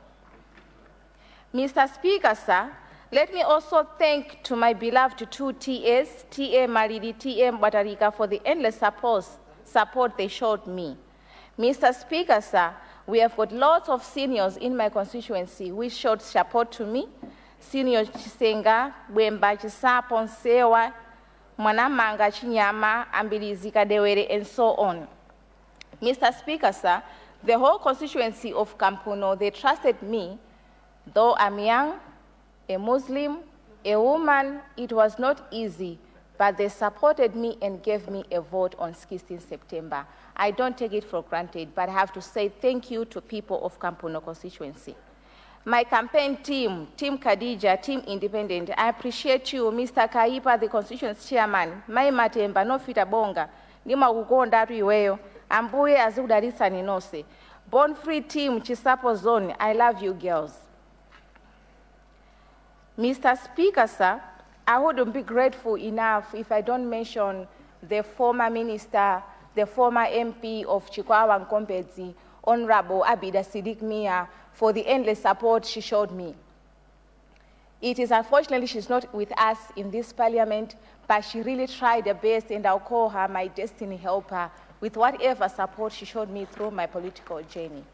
May Allah grant success and give you all the best in your life, ma'am. Mr. Speaker, sir, here is a young Muslim lady, the first MP from Chigwirizano village, who stays in Chigwirizano, representing all the youth, the women, the elder, all the men in Kampuno constituency. I'm here to raise their voices in all the problems which they are facing in Kampuno constituency, because my constituency have been there for 5 years, but it is just a down constituency which we cannot even point a tap of water which the previous MPs were there. They did not contribute for various reasons. Mr. Speaker, sir, Kampuno constituency is covering Chisapo, Likuni, Chigwirizano, Mwanamanga, NRC, Kwidzi. In this constituency, Mr. Speaker, sir, we don't even have a government hospital. We only rely on Likuni Hospital, Mr. Speaker, sir. Not everyone who can manage to go and pay the medical bills in Likuni Hospital. I would like to plead with the Ministry of Health to give us a government hospital, even if it means to have an under-5 clinic, Mr. Speaker, sir, with a maternity wing there. We appreciate that while we are waiting for a government big hospital in my constituency. Mr. Speaker, sir, on behalf of women in Kampuno constituency, we don't have good markets. Chisapo market is very good, and a lot of farmers, they come and sell their things there in Chisapo market. But to say the truth, Mr. Speaker, sir, I'm even worried with this rainy season which has started, we don't have a good market that all the marketers in the market can put their goods to sell. Because of this rain, we don't have drainages in the Sapo market, Msikawakale, Chigwirizano market. We would like to ask also the ministry responsible for that to give us a good markets in Kampuno constituency, Mr. Speaker, sir. Mr. Speaker, sir, on the education, people of Kampuno constituency, they are very grateful with the address of His Excellency Professor Arthur Peter Mutharika, but we would like also the Minister of Education to unpack very well what it means to be free education. I'll give an example of the former President Bakili Muluzi, a chair. He introduced free primary education, but till today, the primary school don't look free anymore because students are being sent back home, missing classes in the name of tuition fee, development funds, examination fee, and so on. The people of Kampuno constituency, not everyone manages to pay that. It's a little amount, Mr. Speaker, sir, but not everyone has that amount to pay. A lot of kids, they are being sent back to school because of that. So we appreciate the Ministry of Education if they can unpack very well what it means to have free secondary education come 2026 January, so that everyone will appreciate it very well, especially in Kampuno constituency. Mr. Speaker, sir, the youth and the women in Kampuno constituency, Lilongwe Kampuno constituency, they're expecting more from me being the Member of Parliament, especially on employment. Mr. Speaker, sir, on employment, youth and women empowerment, allow me to thank the President for the nation, Professor Arthur Peter Mutharika, for introducing the 5 billion Kwacha Constituency Development Fund. This will change the face of Kampuno constituency. From these funds, we also have 100 million for the youth, 100 million for the women. I believe and I trust with this funding, with the help from everyone in here, my fellow members of Parliament, with the previous knowledge that you have for those who have been here from 2019 and previous cohorts, we will be seeking advice and direction. How do you assist your youth and women empowerment in your constituency? You will help us with that since we are new in this. So from this 100 million, Mr. Speaker, sir, I know the youth in my constituency, which I'm representing here today, they'll benefit a lot. There are a lot of the youth which want to do mechanic, carpentry, tailoring. I think this 100 million will help them to do so, Mr. Speaker, sir. Mr. Speaker, sir, on economic growth, it is meaningless unless it is translated into jobs and opportunities. Our young people and women must be empowered to participate in benefit from economic growth. I pray that the issue of NIF should be sorted fast, that my fellow women from Chisapo Market, Chigwirizano Market, Nsikawakale, and all the youth in my constituency, they should be empowered by obtaining soft loans to start up small businesses. Mr. Speaker, sir, the President strongly words on fighting corruption. I welcome very much in Kampuno constituency. But Malawians expect visible action. Investigation, prosecutions, and recovery of stolen resources must be transparent, timely, and fair. As an independent MP, Mr. Speaker, sir, I pledge to support any initiative that strengthens accountability and transparency and challenge any practice that undermines public trust. Mr. Speaker, sir, I'll also give thanks to the former President, Dr. Lazarus Makathi Chakwera. As an MP in Lilongwe City, Lilongwe Kampuno, every day when I drive to come to the Parliament, I always use good roads. Lilongwe City is looking beautiful, Mr. Speaker, sir. So I have to thank the former President, Dr. Lazarus Makathi Chakwera, for the development of infrastructure, which he showed in Lilongwe City. Mr. Speaker, sir, I also wish to reaffirm my commitment to serve as the true voice of the people of Kampuno constituency who elected me, to work across the party lines to support what is good in the president's agenda and challenge what falls short. Mr. Speaker, sir, honorable members, I stand ready to collaborate with all who genuinely desire the good of Malawi and to oppose whatever stands in its way. I thank also His Excellency for his address. I thank the House for the attention listening to me, raising the voice of people of Kapundo constituency, and I promise to do my best as I promised before, and I promise to bring development whichsoever you want. I know in Kampuno constituency there are a lot of developments which need to be done, but first, foremost, I have to do what people need in Kampuno constituency and help them either way they want. In that, Mr. Speaker, sir, I support the SONA which was addressed on the 31st of October. Thank you so much, Mr. Speaker, sir. Thank you, my dear sister, Honorable Lilongwe Kampuno.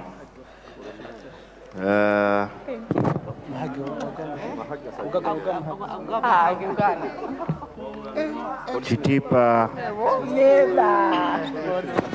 Chando, are you ready? Yes, Mr. Speaker. Okay, it's also your maiden speech? Yes. Therefore, I give you 15 minutes.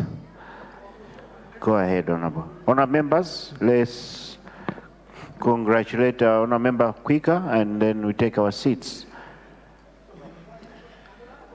Right Honorable Mr. Speaker, sir. Today, I stand in this august house on behalf of the people of Chitipa Chendo to express my gratitude to the Almighty God for enabling the people of Chitipa Chendo to elect me as the MP. And I congratulate His Excellency Professor Peter Arthur Mutharika for both his sound victory, but also his ability to strike the right note on day one of his presidency. On a lighter note, Mr. Speaker, sir, you may want to know that I used to follow the deliberations of this House when I was outside. And I had some favorite parliamentarians who I could follow closely. Some are here, some are not in this House. They include you, sir, Honorable Msowa, Honorable Joroba, Honorable Chilanga Shadow, and others. Mr. Speaker, sir, I may not pronounce them well because I was not here. So when the Parliament elected these three to become speakers, it was like promoting Cristiano Ronaldo and Messi from the striking force to become coaches. In other words, the parliamentary team is missing people who are supposed to score goals from this side. But all the same, congratulations to the three of you. My speech, Mr. Speaker, sir, will highlight 4 things briefly. First, my appreciation to various stakeholders.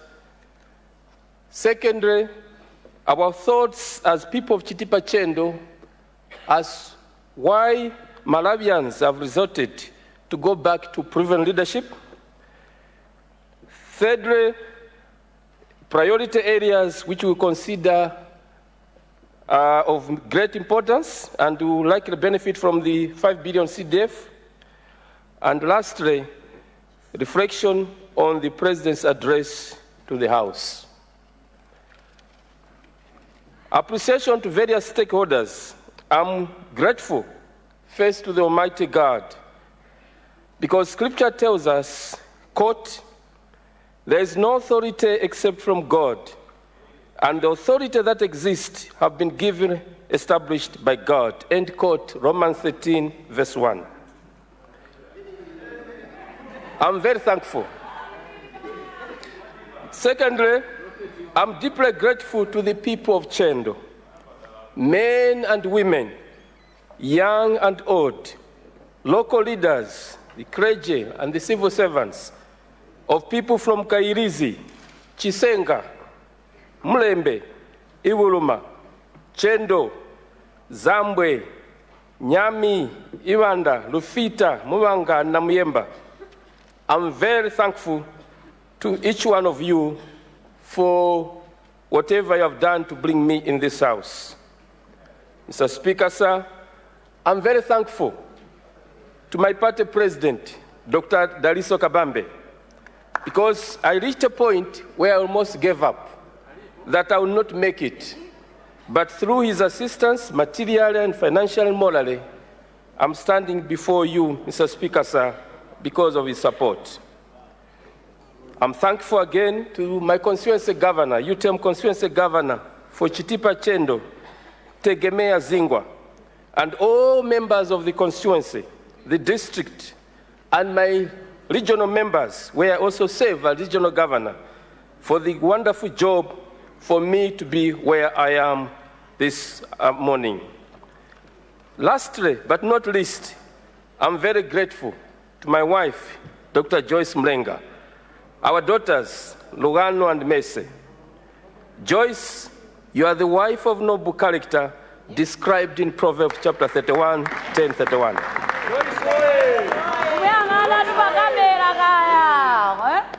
Briefly on the legacy of the Mutarika that has forced Malawians to return to proven leadership. Mr. Speaker, sir, proven leadership, in my view, originates from the late Dr. Bingwa Mutarika, and then the name Mutarika has now become a brand. The late Dr. Bingwa Mutarika is briefly remembered for introducing significant agricultural reforms. He's remembered, especially in the first term, he initiated economic and anti-corruption things, implementing one, credible economic policies, fiscal restraint, and anti-corruption measures. Many things were said, were done by him, and Malawi history cannot just forget. Mr. Speaker, sir, in the world of academics, a professor cannot fail to achieve what a doctor has achieved. If Dr. Bingu Mutarika did it, Professor Peter Mutarika is likely to do much more. All he needs is just support of this House. The people of Chendo have confidence in the current leadership. Why? Because one, he's a man of few words, but more action. Secondly, he's a leader, he's only leader in this post-multi-party era who has been elected 3 times. He was elected 2014, 2019, and has been elected again 2025. He pledged community colleges, and we have Kasama College in my constituency. He spent, with whatever he's doing, even the plans for free secondary school education, Mr. Speaker, sir, I have no doubt that it will happen, and that Chitipa Secondary School, Meru CDSS, Namatuvi CDSS, Chisenga CDSS, and Namapasa CDSS would likely benefit from this initiative. Priority areas which we think the 5 billion CDF will benefit. The major challenge, Mr. Speaker, sir, in our constituency is access to clean water and safe water. More than 80% of the people are drinking water from the wells together with cattle and goats. And because of that, we are confident that they'll be able to benefit from this fund. Secondly, the pathetic state of primary schools in our constituency and beyond. Sometimes I ask myself a question, Mr. Speaker, sir. What crime did the primary school teachers commit for them to live the life they're living? Their salaries are not very encouraging. They live in glass-thatched houses. They save sometimes for 20 years or more without being promoted. And when they retire, sometimes it takes many years before they can even access whatever little money they're supposed to be. I'm confident that the administration of Professor Peter Mutharika will attend to this so that primary schools will not just benefit from the good houses expected to improve from the 5 billion, but that their salaries too will be increased accordingly. So, Speaker, sir, the pathetic state of Chitipa and Tarire Road is quite worrisome. We keep on losing lives, especially during rainy season. We hope that something will be done to this road so that we stop losing lives. Instead of focusing on the Chitipa, Nyika, Rumpi Road, probably it's important to do it in phases. And we propose that the Chitipa and Tarire Road should be prioritized, because even though Tarire and Wenya are part of Chitipa, they are part of Chitipa in theory, but practically it's another Likoma Island because of the road network. Mr. Speaker, sir, we hope that the programs which have been lined up for our farmers to benefit will be fastened so that before the rains fall, our people will be able to access fertilizer. Briefly on reflection on the President's address to the House, on free secondary school education, the people of Chitipa salute the President for the initiative to eliminate tuition and examination fee to provide free secondary education. As a way of strengthening this initiative, Mr. Speaker, sir, there's need to look carefully on funding to maintain quality. We recommend the establishment of the Secondary School Education Fund with the support from partners to make sure that this program, this nice program, does not falter.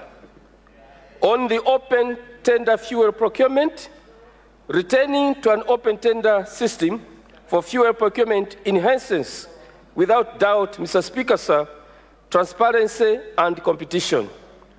However, strong oversight is necessary to prevent corruption. The people of Chendo recommends the establishment of two things. One, an independent procurement audit system, and secondly, a quarterly tender result publications. These, among us men, will alleviate the possible corrupt practices which might follow as a result of this new system. On the fiscal management and public debt, Mr. Speaker, sir, with public debt of 21.6 trillion, we commend the President for introducing strict financial measures. There's need for strict and fiscal discipline and better revenue correction ways. As people of Chendo, we recommend, Mr. Speaker, sir, two things. One, that the annual debt sustainability report that should guide this August House before approving new borrowing. Secondly, any borrowing must be linked to tangible development outcome. On the CDF, we're excited with this, and I think the line ministry is doing the necessary thing, and all what we can say is congratulations in advance. On agriculture and food security, reintroducing the Farm Input Subsidy Program is crucial for addressing food security. As a way of strengthening this good initiative, the people of Chendo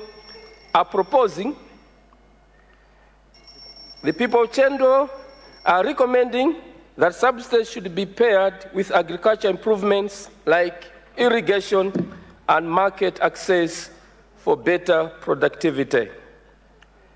Mr. Speaker, sir, lastly, on governance and public service reforms, if government is to restore public trust, it's imperative that government should consider implementing public service reforms, strengthening the Public Service Act, but also enhancing performance contracts. In conclusion, Mr. Speaker, sir, I once again thank the people of Chendo for electing me as the MP. As people from Chendo, we submit that the election of the President, Professor Peter Wamtarika, was sanctioned by God himself in his own wisdom.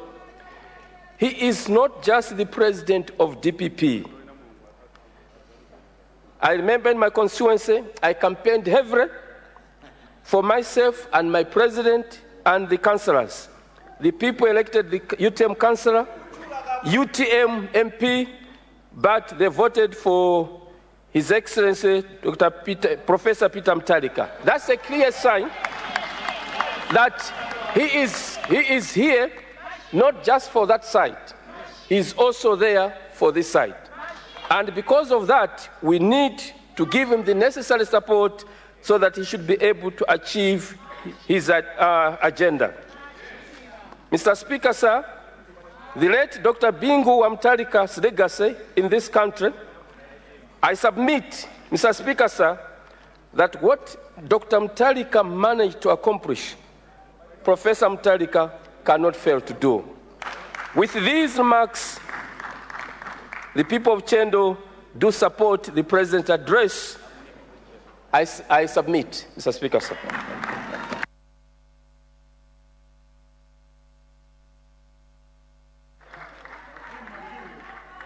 Thank you. Thank you very much, Chitipa Chendo, for your maiden speech. Honourable members,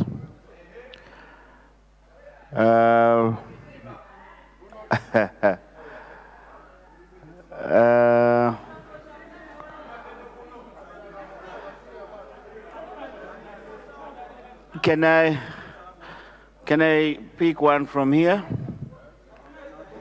Point of order, Mr. Speaker. Nkadabe West.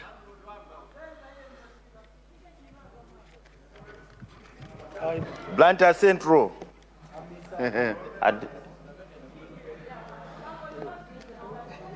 Nkadabe Point of West. order, Mr. They now Speaker. move to Mbayani Musa Magasa. Zomba Ntonya. Palombe North. Honorable there with the yellow tie. Palombe North. Palombe North. Yes, sir. Huh? What did Umpadu? Deta Mpunzi. Lilongwe Lumbazi. And my brother directly opposite me. Deta Mpunzi. No, behind you. Nchisi South. Jinji? Nchisi South.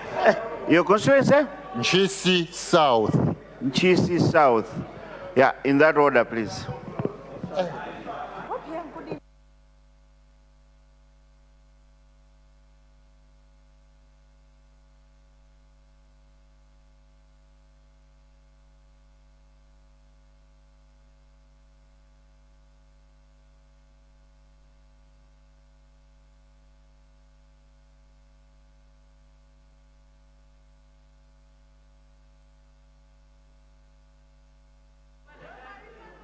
Nkarabe West, are you ready?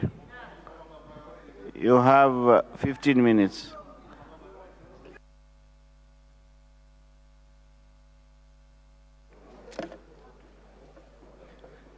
Thank you, Mr. Speaker, sir, for allowing Nkarabe West to be heard out there. First, I want to thank my family, my brothers, my mom, wife Maria,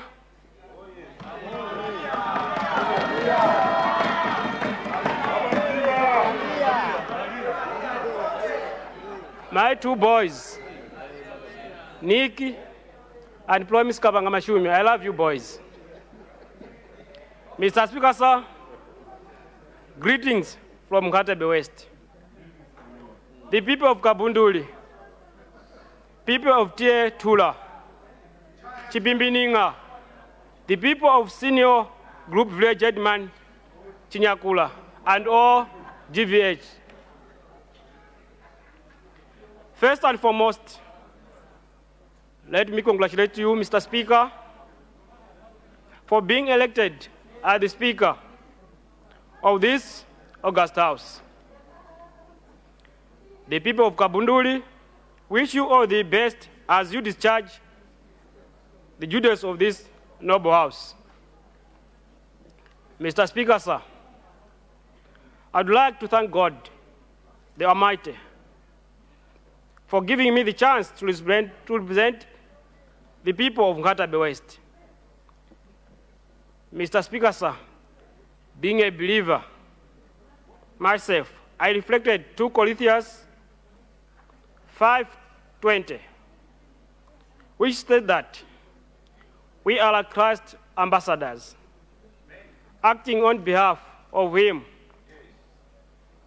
to appeal to others. From this, Mr. Speaker, sir,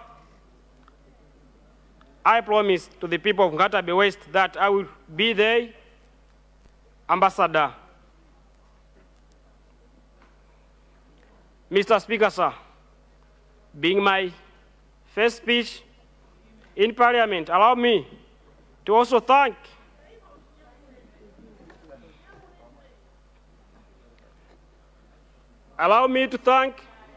people of Nkatabe West, people of Kawalazi, people of Chinyakula, people of Chadong, Kavuzu Mwenela, Mzenga, Mukoloka, and the entire Nkatabe West as a whole.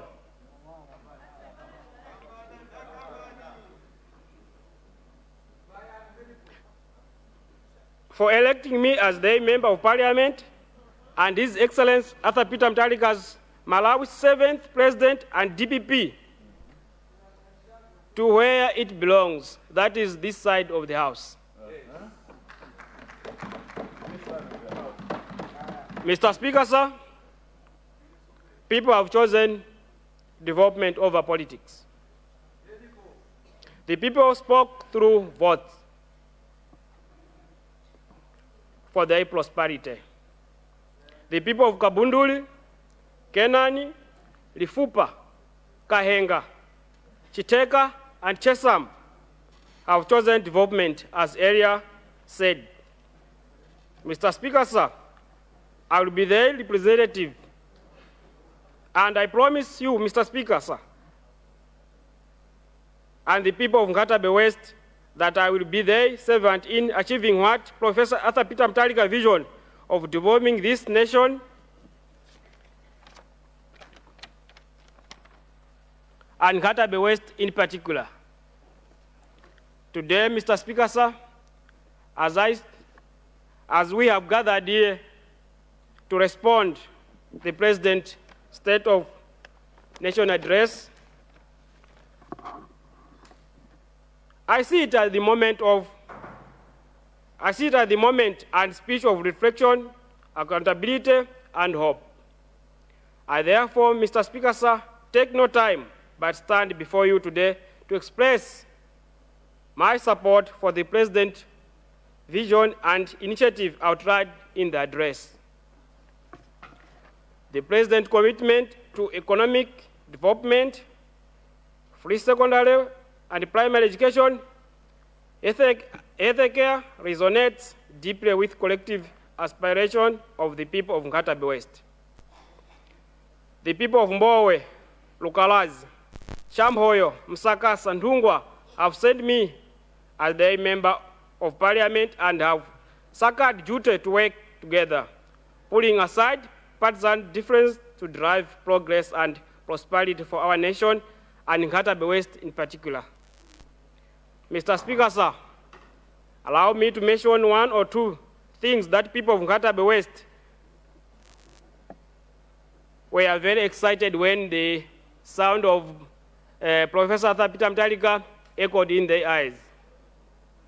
We are talking of 5 billion kwacha. I was prepared to be one of the trouble guy to trouble you in this parliament asking for development. But with this allocated amount, I can promise I won't bother you. Because it is through these 5 billion funds, people of Ngatabe West, they will access to the road.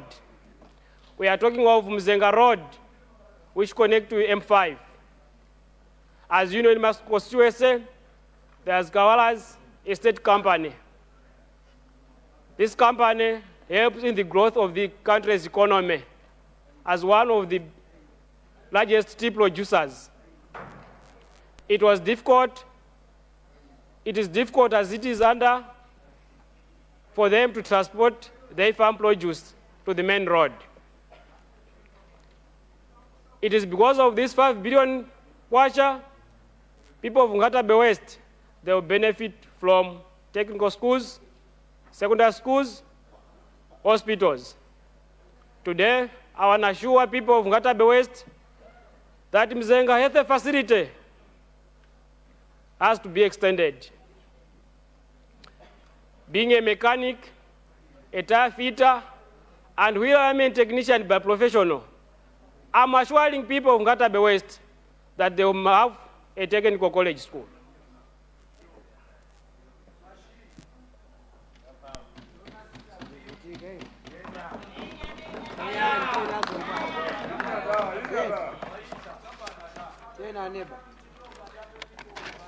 Mr. Speaker, sir, I appeal to the Minister of Agriculture. There is an ongoing project in my constituency, construction of rice scheme. Under her ministry, I urge her to scout, teach people how they can benefit from this farming. Today, as Malawian, we can go ahead, not just by practicing agriculture. We need to start doing agribusiness.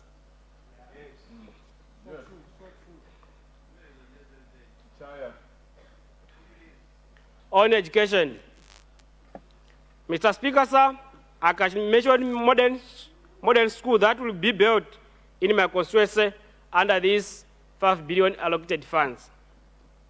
Mr. Speaker, sir, allow me to mention Mzenga Secondary School.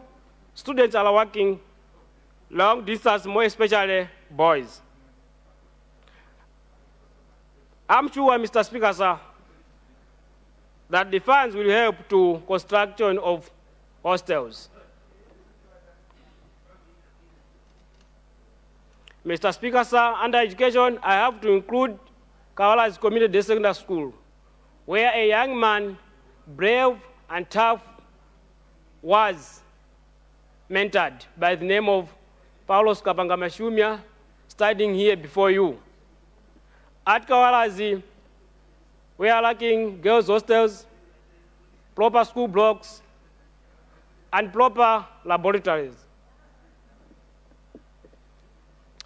Teachers' house, as it is the case with most of constituency, teachers that are suffering there, staying in thatched roofs. But it is under this regime, we have been given hope that when the 5 billion fund can be well managed, all will be well.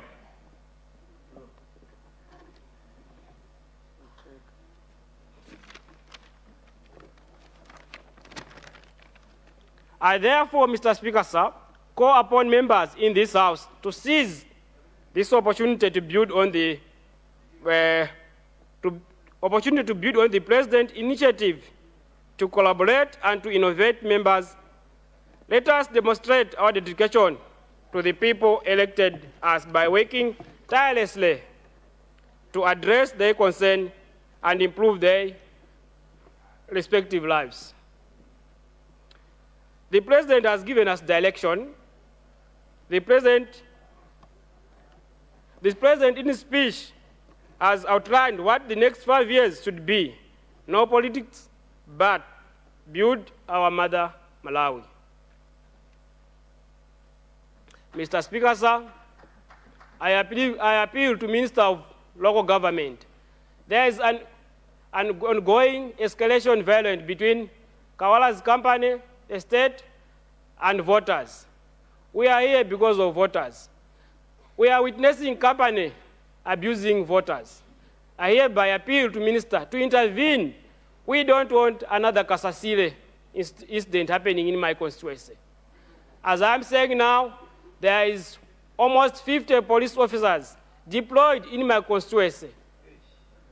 I hereby appeal to the DC, Minister of Local Government, to intervene before it goes from bad to worse.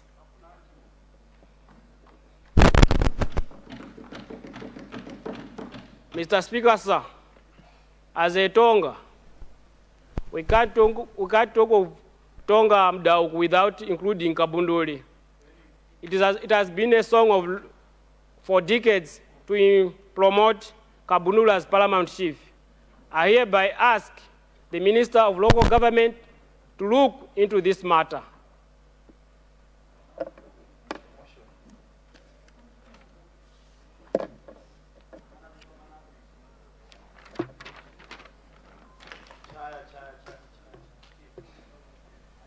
To Minister of Health,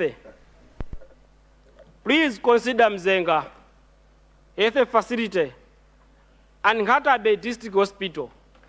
Let Bingwa Mtalika give us Ngatabe District Hospital. We don't have another hospital apart from it.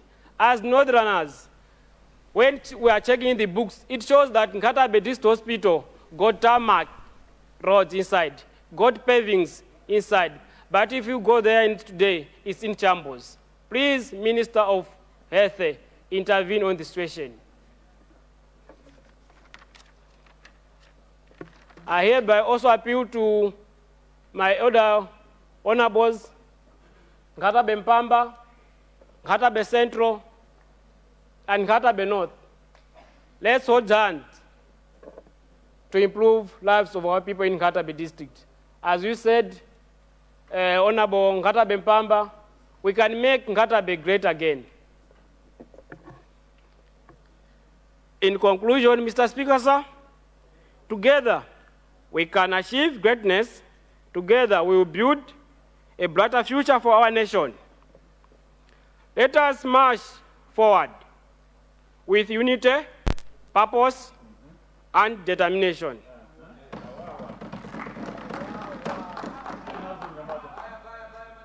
As a young man, hungry, energetic, visionary member of Parliament, I'm poised to give a hand where it's due in course of building Malawi.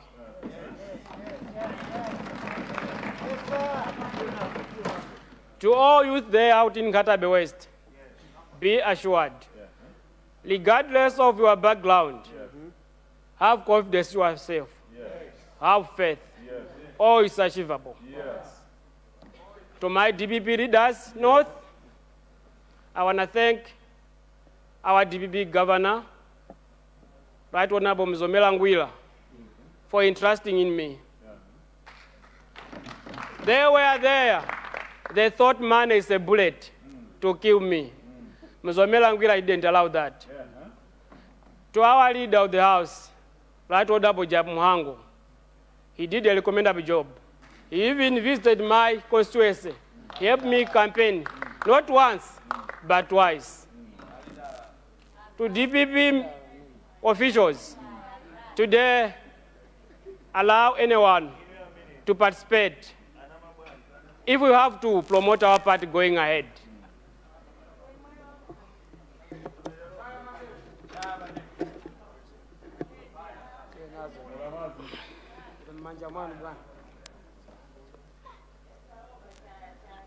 Mr. Speaker, sir, with these few remarks, I support the speech by our beloved and visionary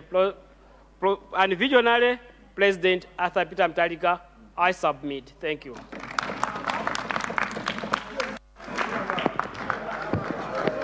Point of order, Mr. Speaker. Thank you, Nkatabe West.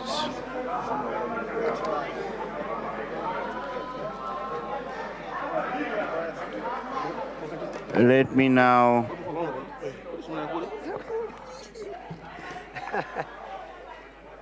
acknowledge Palombe North. Point of order. Point of order. Yes, your constituency, please. Mzimba West, Mr. Speaker. Mzimba West. Yes. Yes, go ahead. Mr. Speaker, hearing the just finishing, speaker, and many others that have spoken of his age group, just like me, I would like to know if it is still in order that we can be operating this House without a youth caucus. Hearing him talk, there is need for such, Mr. Speaker.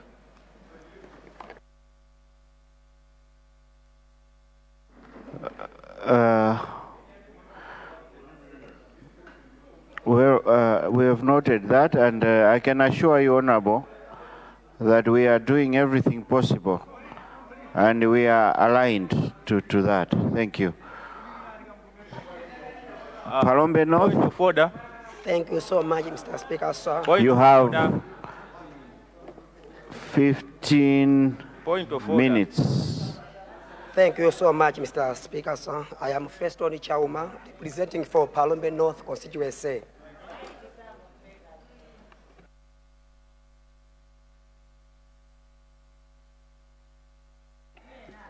Thank you so much. Is it okay? Thank you so much, Mr. Speaker, sir. I am Feston Chauma, representing Palombe North constituency. I thank you for giving an opportunity to contribute this debate on the state of National Assembly by His Excellency, the President, Professor Peter Mutharika. Mr. Speaker, sir, let me begin, sir, by offering my sincere congratulations to you on your election as a Speaker of this August House and to your deputies. Mr. Speaker, sir, I must also place on record my profound gratitude to my wife, Judith Chauma, and my sons. Let me also thank my constituency governor, Mr. Daniel Noah, and all his team. Mr. Speaker, sir, may I also place my record on profound gratitude to the people of Palombe North, especially chiefs, traditional leaders like T.A. Kasongo, T.A. General, Sabutier Taman, Sabutier Kando, for giving support to me during my campaign period. Mr. Speaker, sir, the State of the Nation address presented by His Excellency President Mutharika was indeed a comprehensive and visionary. It outlined a clear path toward economic recovery, agriculture, transformation, education, advancement, and infrastructure development. The people of Palombe North, Mr. Speaker, sir, have received this address with great hope and optimism. We particularly welcome the board commitment to free education. This policy is milestone that will dismantle financial barriers and unlock the potential of countries, young Malawians, empowering them through knowledge. Furthermore, Mr. Speaker, sir, the outlined strategy for the mining sector is of critical importance to Palombe. For too long, our communities have not fully realized the benefit of the mineral resources within our district. The President's assurance for a more equitable and profitable framework for our citizens is therefore most welcome. On agriculture, Mr. Speaker, sir, the intervention to make fertilizer accessible at a subsidized price is not merely a policy, it is a lifeline for our farmers. This decisive action will directly enhance food security and stimulate for economies, rural economies. And for this, we are profoundly grateful, Mr. Speaker, sir.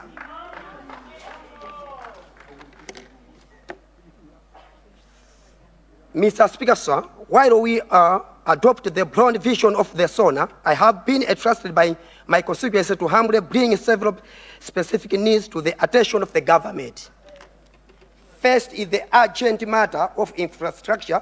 Several key laws in my constituency require immediate attention, and upgrading to tarmac standard to frustrate trade access to the social service and agriculture productivity. Mr. Speaker, sir, these are includes the road from Group Village Headman Mwanga to Mwango, the Chitekesa to Kongron Road, connecting to Nyezerera. Sure. The route from sub-traditional Kasongo to Konyowa via Mumbo, connecting to trading center at Namandwa. Mr. Speaker, sir, the road from Chimombo to Group Village Mpoka, which crosses to Palombe River, needs attention from the government. Of Inco Ages, Mr. Speaker, sir, the reconstruction of the Chitekesa Bridge, which was destroyed by Cyclone Freddy, with the rain season approaching, the current situation poses a significant danger and hardship to my people. Mr. Speaker, sir, I will repeat. Of equal agency, sir, is the reconstruction of the Chitekesa Bridge, which was destroyed by the Cyclone Freddy, with the rain season approaching, to the current situation poses a significant danger and hardship to my people.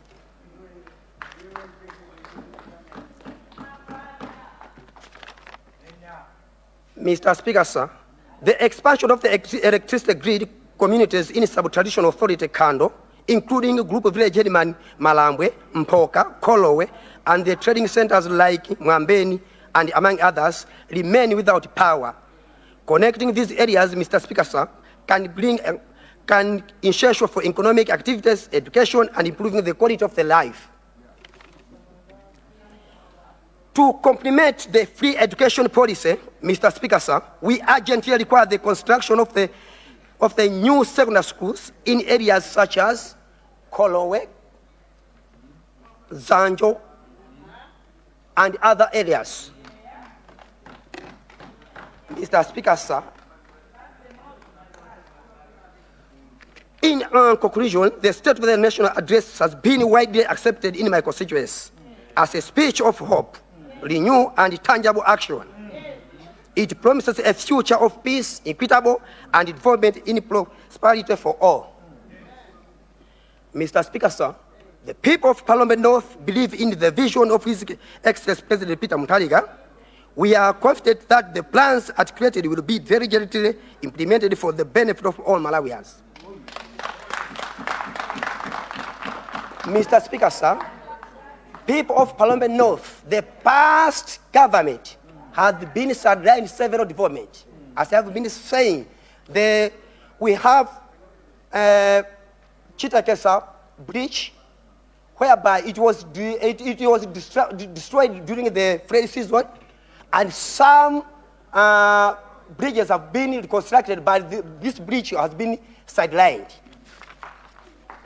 Therefore, Mr. Speaker, sir, I beg to move that the August House adopts and the State of the National Address.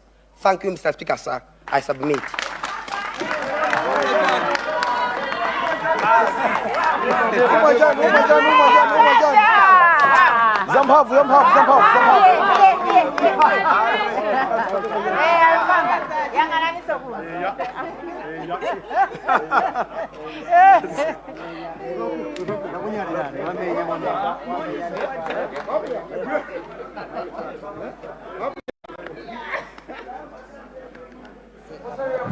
Thank you, Honorable Member for Palombe North.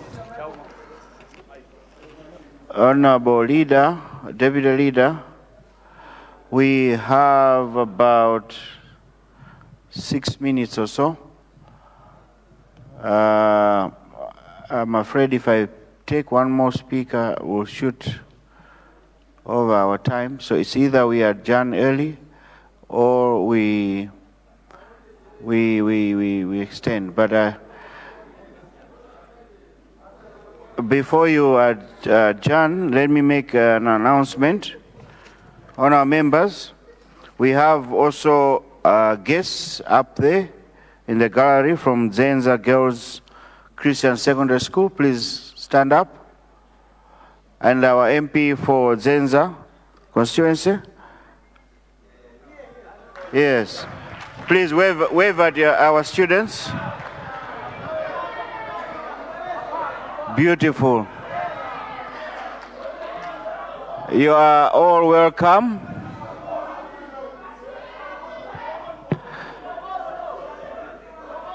You are all welcome, our students. And in 2035, I should see 1 or 2 of you in this house. Thank you for coming. God bless you.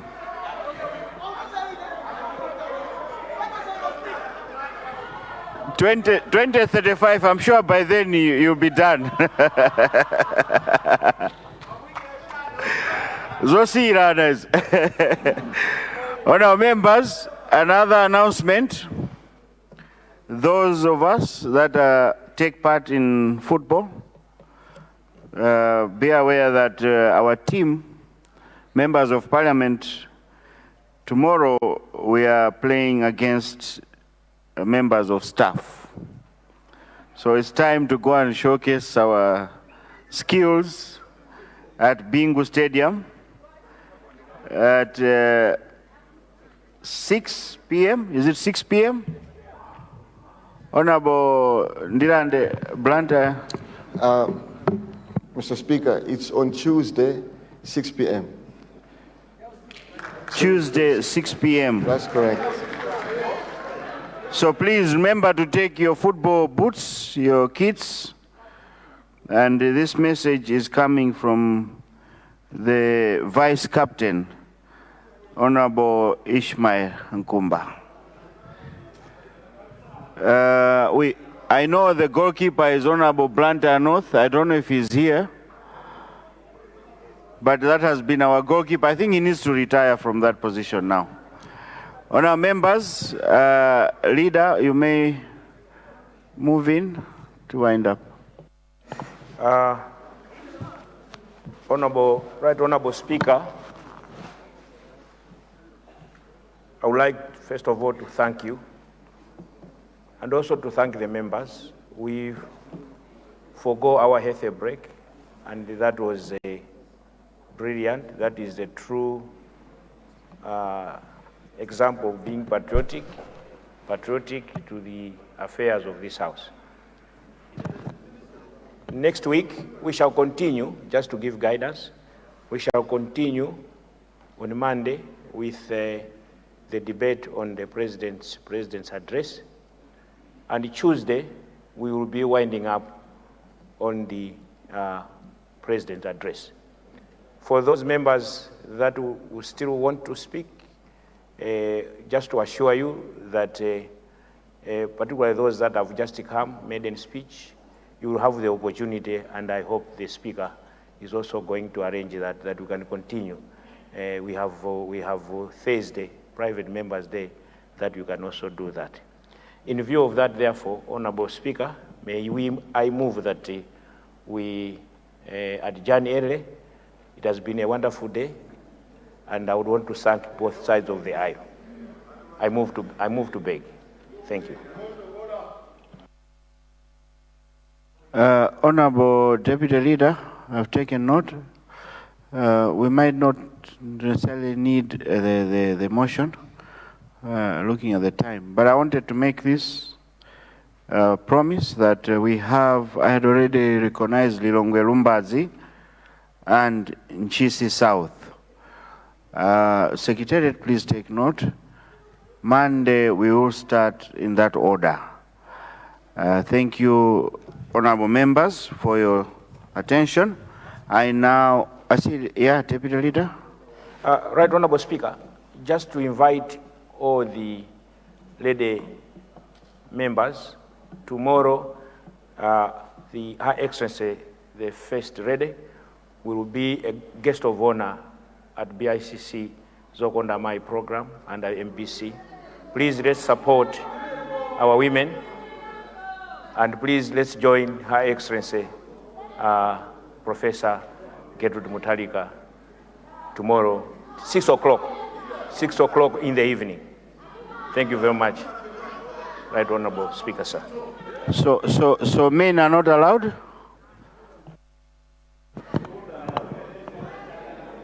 Men are also invited. Actually, I will be there. Men are also invited. Thank you. Thank you so much, Deputy Leader. Honourable members, I wanted to wish you a good weekend. Leader of Opposition, enjoy your weekend. And everyone in here.